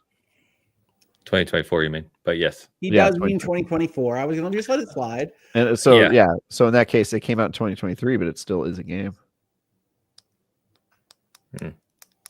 I don't know what's going to win here. I think Metaphor is probably your biggest bet, personally. But I don't know. Everyone I know Metaphor, but Erdtree's an absolute travesty. Everyone I know is rooting for Metaphor. I am going to say Shadow of Erdtree probably will win this. Okay. All right. There we go. We can stop the screen now. We have our bets in. I guess the first question I was going to ask about this as we talk about the Game Awards more is why is there a reason we know of, and this may be a rhetorical question, is there a reason we know of why he hasn't evolved these categories over time with given the feedback? Why we don't have money or more popularity? Because it functions and that's all he needs it to do at this point in time. Look, I have been on this show and in other places saying I like what Geoff Keighley has done for video gaming. I think he did create a spotlight and create something in the Game Awards and the Summer Games Fest and the other things that he has done that is useful. But he is clearly more commercially interested than artistically interested on every axis. And if it doesn't make him money, if it doesn't make him popularity, if it doesn't get him more contacts, whatever, he's not going to change something that isn't obviously broken. Now, this to me is obviously broken, but reasonable minds can differ as to whether or not this is obviously broken or not.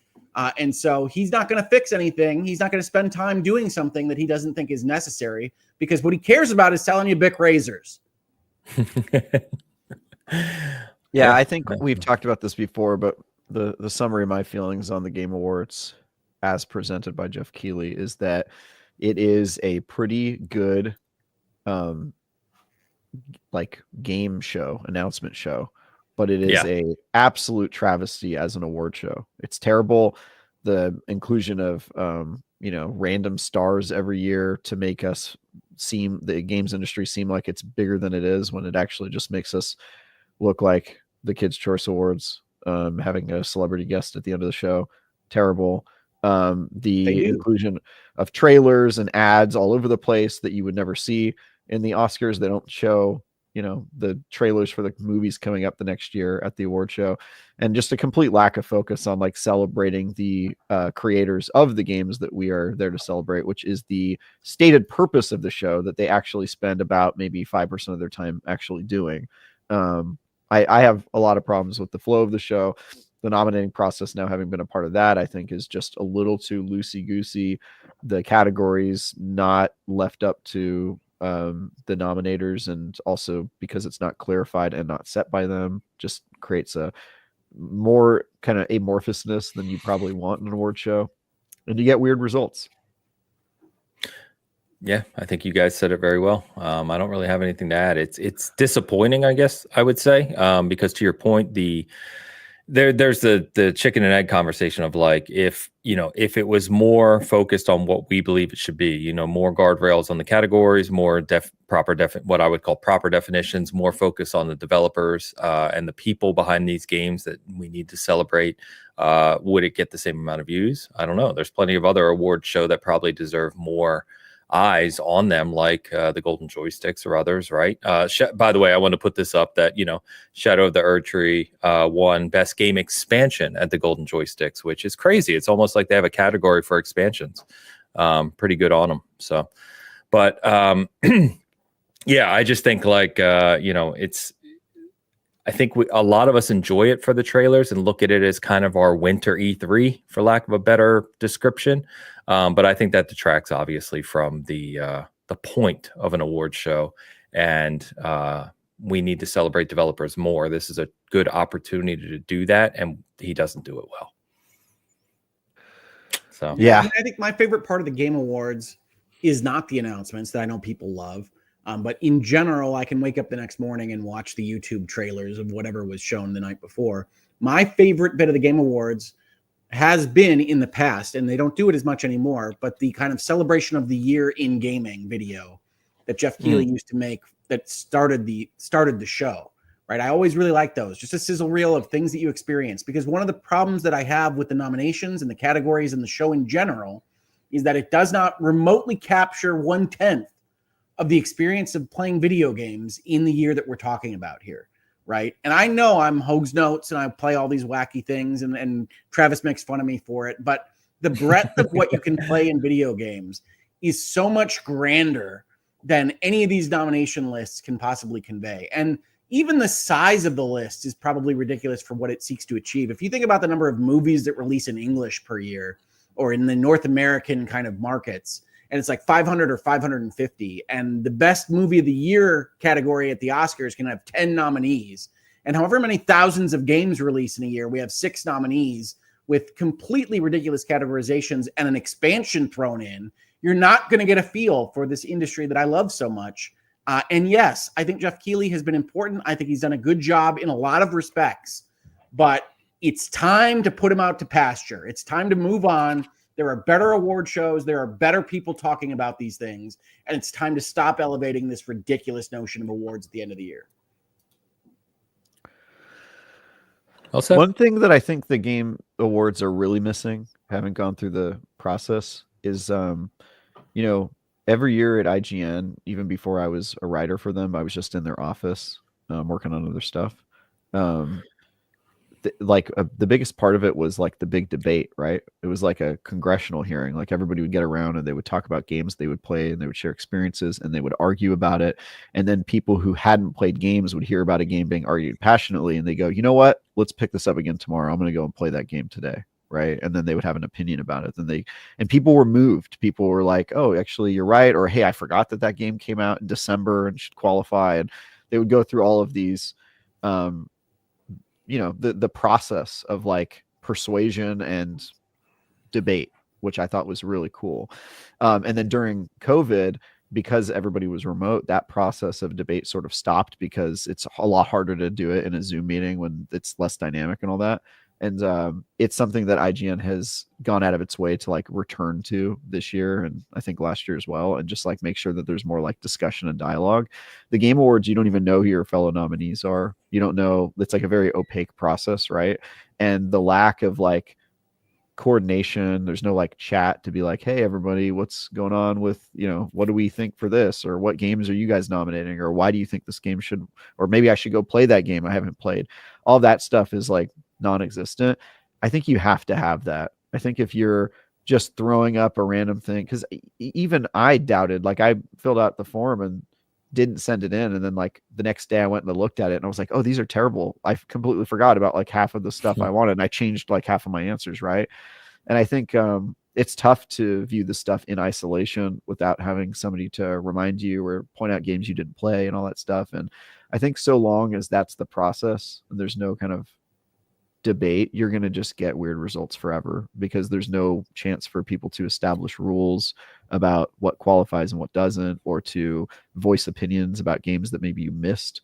So yeah, I tend to agree with Hoag's sentiment, though I think for probably different reasons. But I think structurally, this award show does not fulfill the mission statement that it says that it wants to fulfill. And I think that's always going to continue to be the case unless they make some serious changes. And I don't think that there's an appetite to do that because, again, it is not really an award show. It's called an award show, but it's just a replacement E3. It's a winter E3. Yep. Well, I want to celebrate games for the year. I do. I like that. I like that it exists. But I would seek serious structural changes. Yeah. I don't think further to that. You guys nailed it. So, and I know we talked about this last year too, you know, to Hoag's earlier point, making this out to be the award show of the year is a mistake. You know, we do it for fun, of course, but yeah, it is frustrating in the sense that we just discussed. So I will move on from Game Awards unless you guys have anything further you want to say about it. No, I just wanted to point out that there are other shows out there, as you just said. I did not mean to take over the screen, though. Why does mine do that? I wanted to make note of the fact that there is an Indie Game Awards that just launched this year that I think is trying to be a little bit more breadthful, obviously, since it's focused specifically on indies. And that in and of itself is a category that doesn't make a ton of sense, as we talked about last year with Dave the Diver. But it does capture more of what my experience in gaming has been. I just brought up this slide because it's their game of the year, but they have categories that to me make a little bit more sense, have a lot more of that kind of scaling, if you will, of the various different types of experiences that you can have in gaming. And I wanted to mention it because it just launched and I think it's a good idea. So no, it's I'm very happy. I love that you brought this up, Hoag. So shout out to my good friends Mike Towndrow and Kyle Stevenson, who over at Vicarious PR and obviously creators of 6-1 Indie, who have started this. They've been working on this for a while. Obviously, there's more people involved than just the two of them. But yeah, this is seeing this year and them going through all the effort to kind of build this up from an indie perspective is awesome. And I would encourage everyone listening to support it. If you're interested. So, how long till they sell out and start having like EA ads in between each award? Oh, and by the way, so I have it right here because these guys I talk to relatively frequently. Because remember, Kyle is co-host of Trophy Room with Joe on the PlayStation side. But Indie Game Awards, it runs on December 19th at 4 p.m. Pacific. It's going to be on YouTube Live. We'll also be on IGN Live as well, so you can check that out. Travis endorsed. There you go. He does run IGN, you know. Right. So. I'm not even cruel enough to suggest that everything that IGN does is Travis endorsed. Definitely not. Definitely not. I think they're pretty good at reviews, but ask me about their news sometime. All right. Well, on that note, you know, with in mind that we're getting to the tail end of the year, we do have some good releases still coming up. We've got Path of Exile 2, of course. We've got Indiana Jones still to come. So I'm looking forward to a few more games, but it is Black Friday, at least here in the US.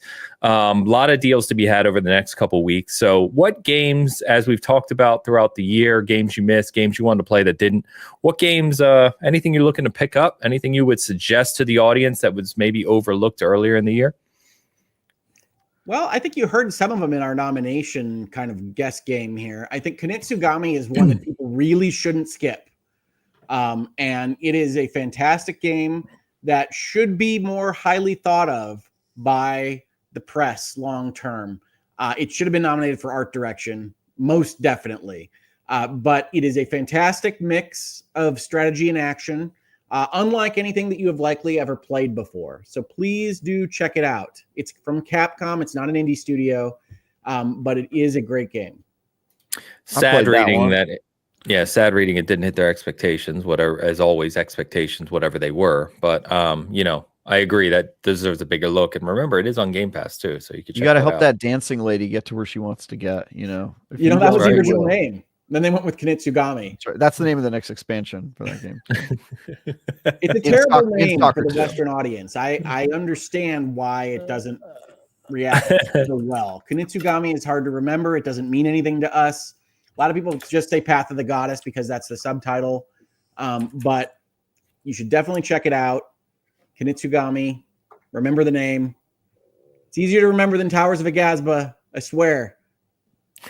Towers of Orgasma. Whoa. What? That's what I don't think there was an or in there. Oh, I see. Orgasma in the Blind Forest? It's Aghasba, I think. Oh, gotcha. I would shout out Lost Crown, Prince of Persia. As Hogue rightly said earlier, that is the best Metroidvania game to release in some time. It is excellent. It only gets better as you play it, like a lot of good Metroidvanias. It has challenge, has secrets, has cool boss fights with great level design. It is a fantastic game. Please check it out.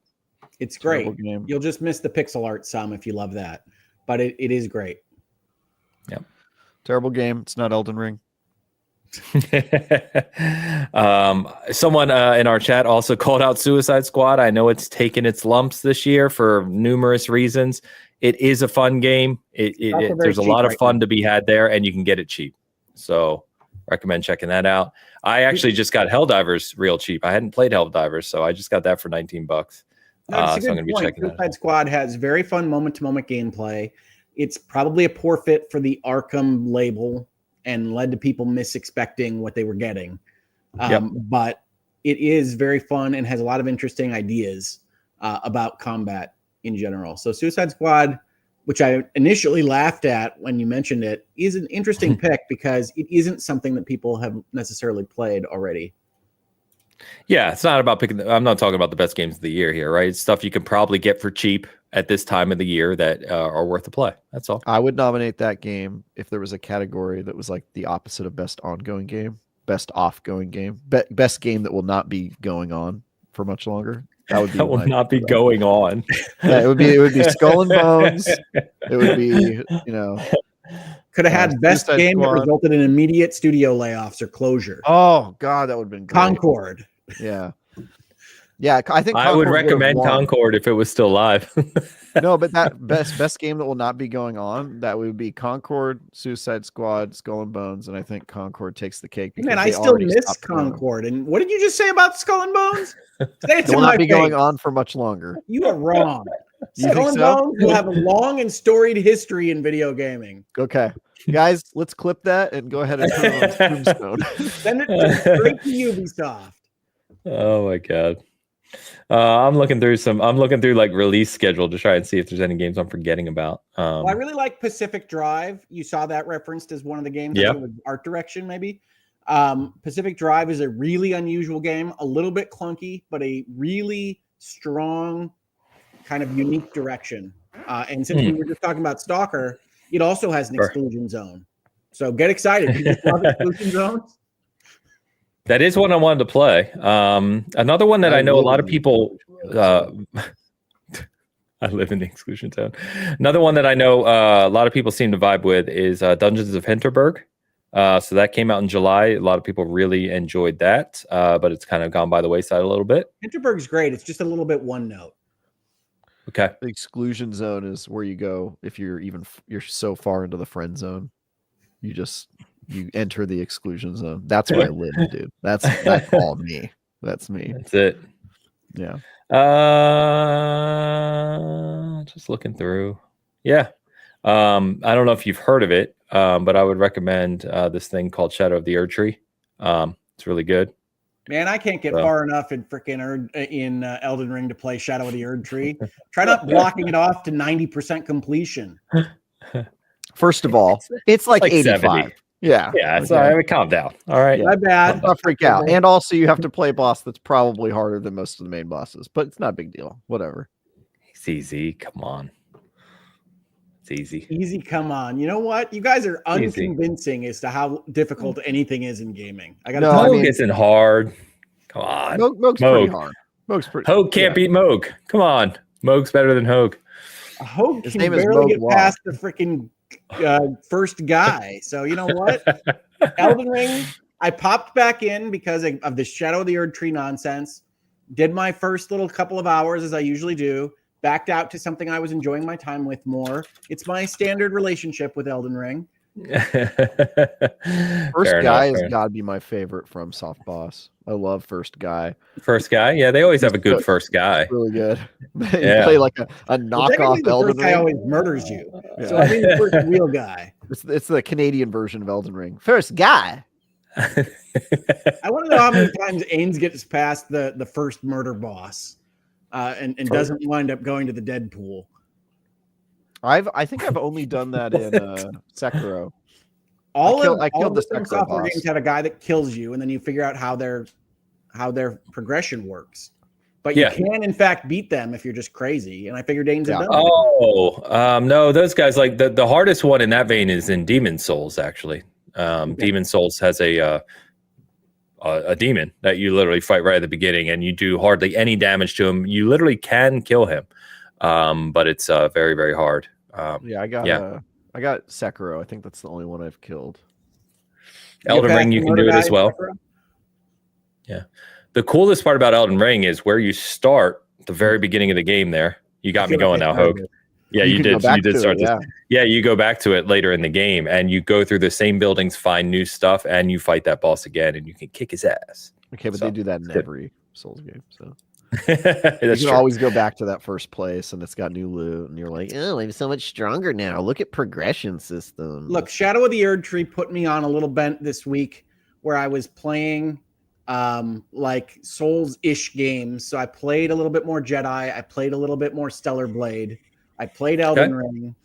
And like Elden Ring is clearly my least favorite of those experiences because I need some aesthetically pleasing art in my Souls game if I'm going to die 100 times. And I just don't like how FromSoft games wind up looking.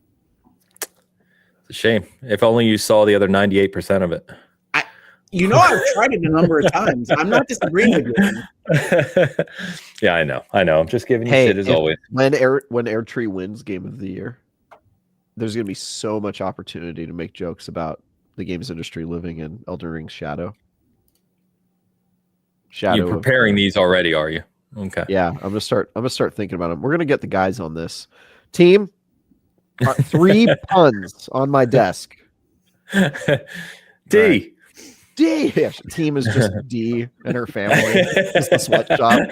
This has got racial. Just scribbling. I don't know if I can be a fan of it. More puns. More puns. It's all the people fighting for crabs across the street. I want to answer your question seriously on the Black Friday sales as well. From one entrant that I had not anticipated getting, but that I saw online had gotten a massive update and upgrade, which is the Grand Theft Auto trilogy, which is Grand Theft Auto 3 and Vice City and San Andreas, which had been released last year to much consternation, bad reviews, a lot of things that weren't working very well.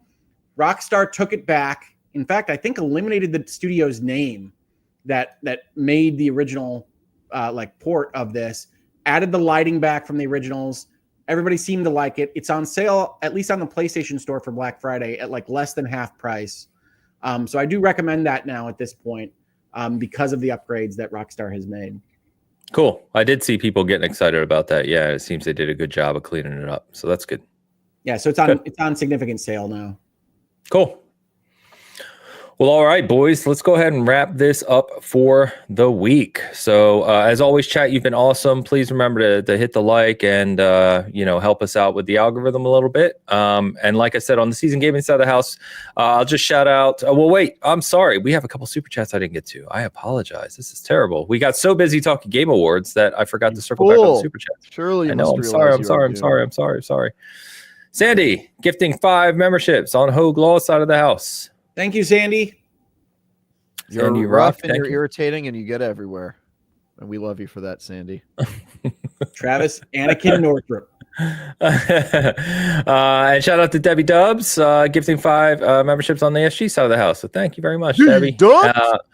By the way, I think this was in response to me calling out World of Warcraft because I know Debbie's a big World of Warcraft fan. So there you go, Debbie. Thank you very much. And sorry for the very late get to these. I feel bad. I really do. Sorry. Don Lionheart with the super chat. Don Lionheart, $5. Happy Thanksgiving, all. Check out my Veilguard review and double exposure review. Great holiday reads. Hour-long discussion on X Button Podcast 2. Yes. Self-promotion. That's a Super cheap Chat is what ad. You can just advertise your services on somebody else's YouTube channel by buying a super chat. That's a great business model. Yeah, which we tell people not to do, but since Don wrote these for Season Gaming, we're gonna say they're Season Gaming articles. Yeah, we're gonna give him the exception this time around. Buy ad space on your channel. I was going to mention his Veilguard review, which reminded me we got the super chat, so I'm glad that my brain triggered that. But yes, Don did review Veilguard. I've mentioned before, Don is a Dragon Age diehard through and through. So he it's kind of a half review, half thought piece on it. We talked through that when he published it. He rated it very high, but also has complaints with it. So we had a really good conversation about it. I know he did join Alex's X Button podcast to talk about that as well. So it's a fantastic review. And I don't love all reviews. Obviously, I've said that in a number of contexts. But he threads the needle in that Veilguard review on a very complicated game. There's a lot to like about this game and a lot to not like. And especially for a longtime fan of the series, I was really impressed by how he threaded that needle. So out of all the things that are up on the site, there's a lot of great reviews. Alex has written a lot of them.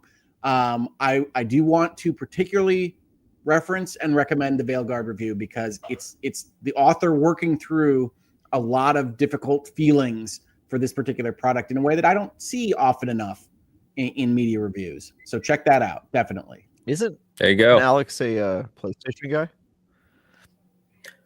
He has. I mean, they all have everything, but he primarily plays on PlayStation, I believe. Yeah. So his podcast is called Cross Button Podcast. Oh, Cross Button. Yeah, X Button. What happened? Yeah. Obviously, it's still the letter X. No, it's cross button. It's a symbol. It's not a letter. That's your mistake, bro. But in the title of the channel and the show, it's a letter X. Yeah, it's a cross. Super chat. Also, Veilguard review is Hogue certified. Thumbs up emoji. Check mark emoji. Check it. Yeah, so definitely check that out, like I said. And lastly, Don, you came in hot here at the tail end of the show, my friend. Another $2 super chat. DLC on the Game of the Year list is nonsense. Credibility equals skull and crossbones, period. Skull and bones. Credibility equals skull and bones. It's an absolute sham. But you know what? There are no rules. My Game of the Year is the national championship game in college football. I agree that its credibility is equal to Skull and Bones. Don, thank you so much. And yeah, check those reviews out. We have those up. And like I said, my Path of Exile 2 preview is up both in written form and video form if you want to check footage. And there is footage from not only directly from Grinding Gear games in my preview, but also my footage from when I was there playing it. So definitely recommend the video if you want to sit through that. But there's a lot to cover with that game. So Hogue, you said you had some content up this week. Talk about it. I did. We didn't actually talk about it as a subject of this episode, but the rumors going around after an article from Reuters are that Sony might be in the market to purchase a small company called Katakawa Corporation. And so if you're interested in that rumor and my analysis of both what that would look like, how far we are removed from it, the steps we would still have to take, and the price that might pop out of a deal like that, please do check out the virtual legality on Sony X Katakawa, because I think it's a very interesting set of circumstances to end our year with. There you go. Cool. Travis, what you got? I get paid for every person who doesn't watch Hogue's YouTube, so please do not watch his videos. Don't upvote, don't downvote. Less engagement, more money in my pocket. No, I don't have much this week. I'm catching up on games. I'm working on some stuff that's a little down the road. You should check out Hogue's channel, and you should go to Ains's. I think he has a website or something, a blog. You should go to check that out, whatever that is. Yeah, it's good. Good times. Oh, and if you want, you can see me blowing my nose and sneezing on the corner of Lawton and 25th all day. I just like just breaking up. Join the show, bro. I'll be blowing my nose. I got bad allergies. Oh, man. All right, chat. You've been awesome. I hope everyone has a good Thanksgiving. As always, to our audio listeners, thank you as well. Appreciate you. Have a good holiday if you're here in the U.S., I should say anyway. And we will be back next Sunday with more Game Chatter. Until then, have a good week.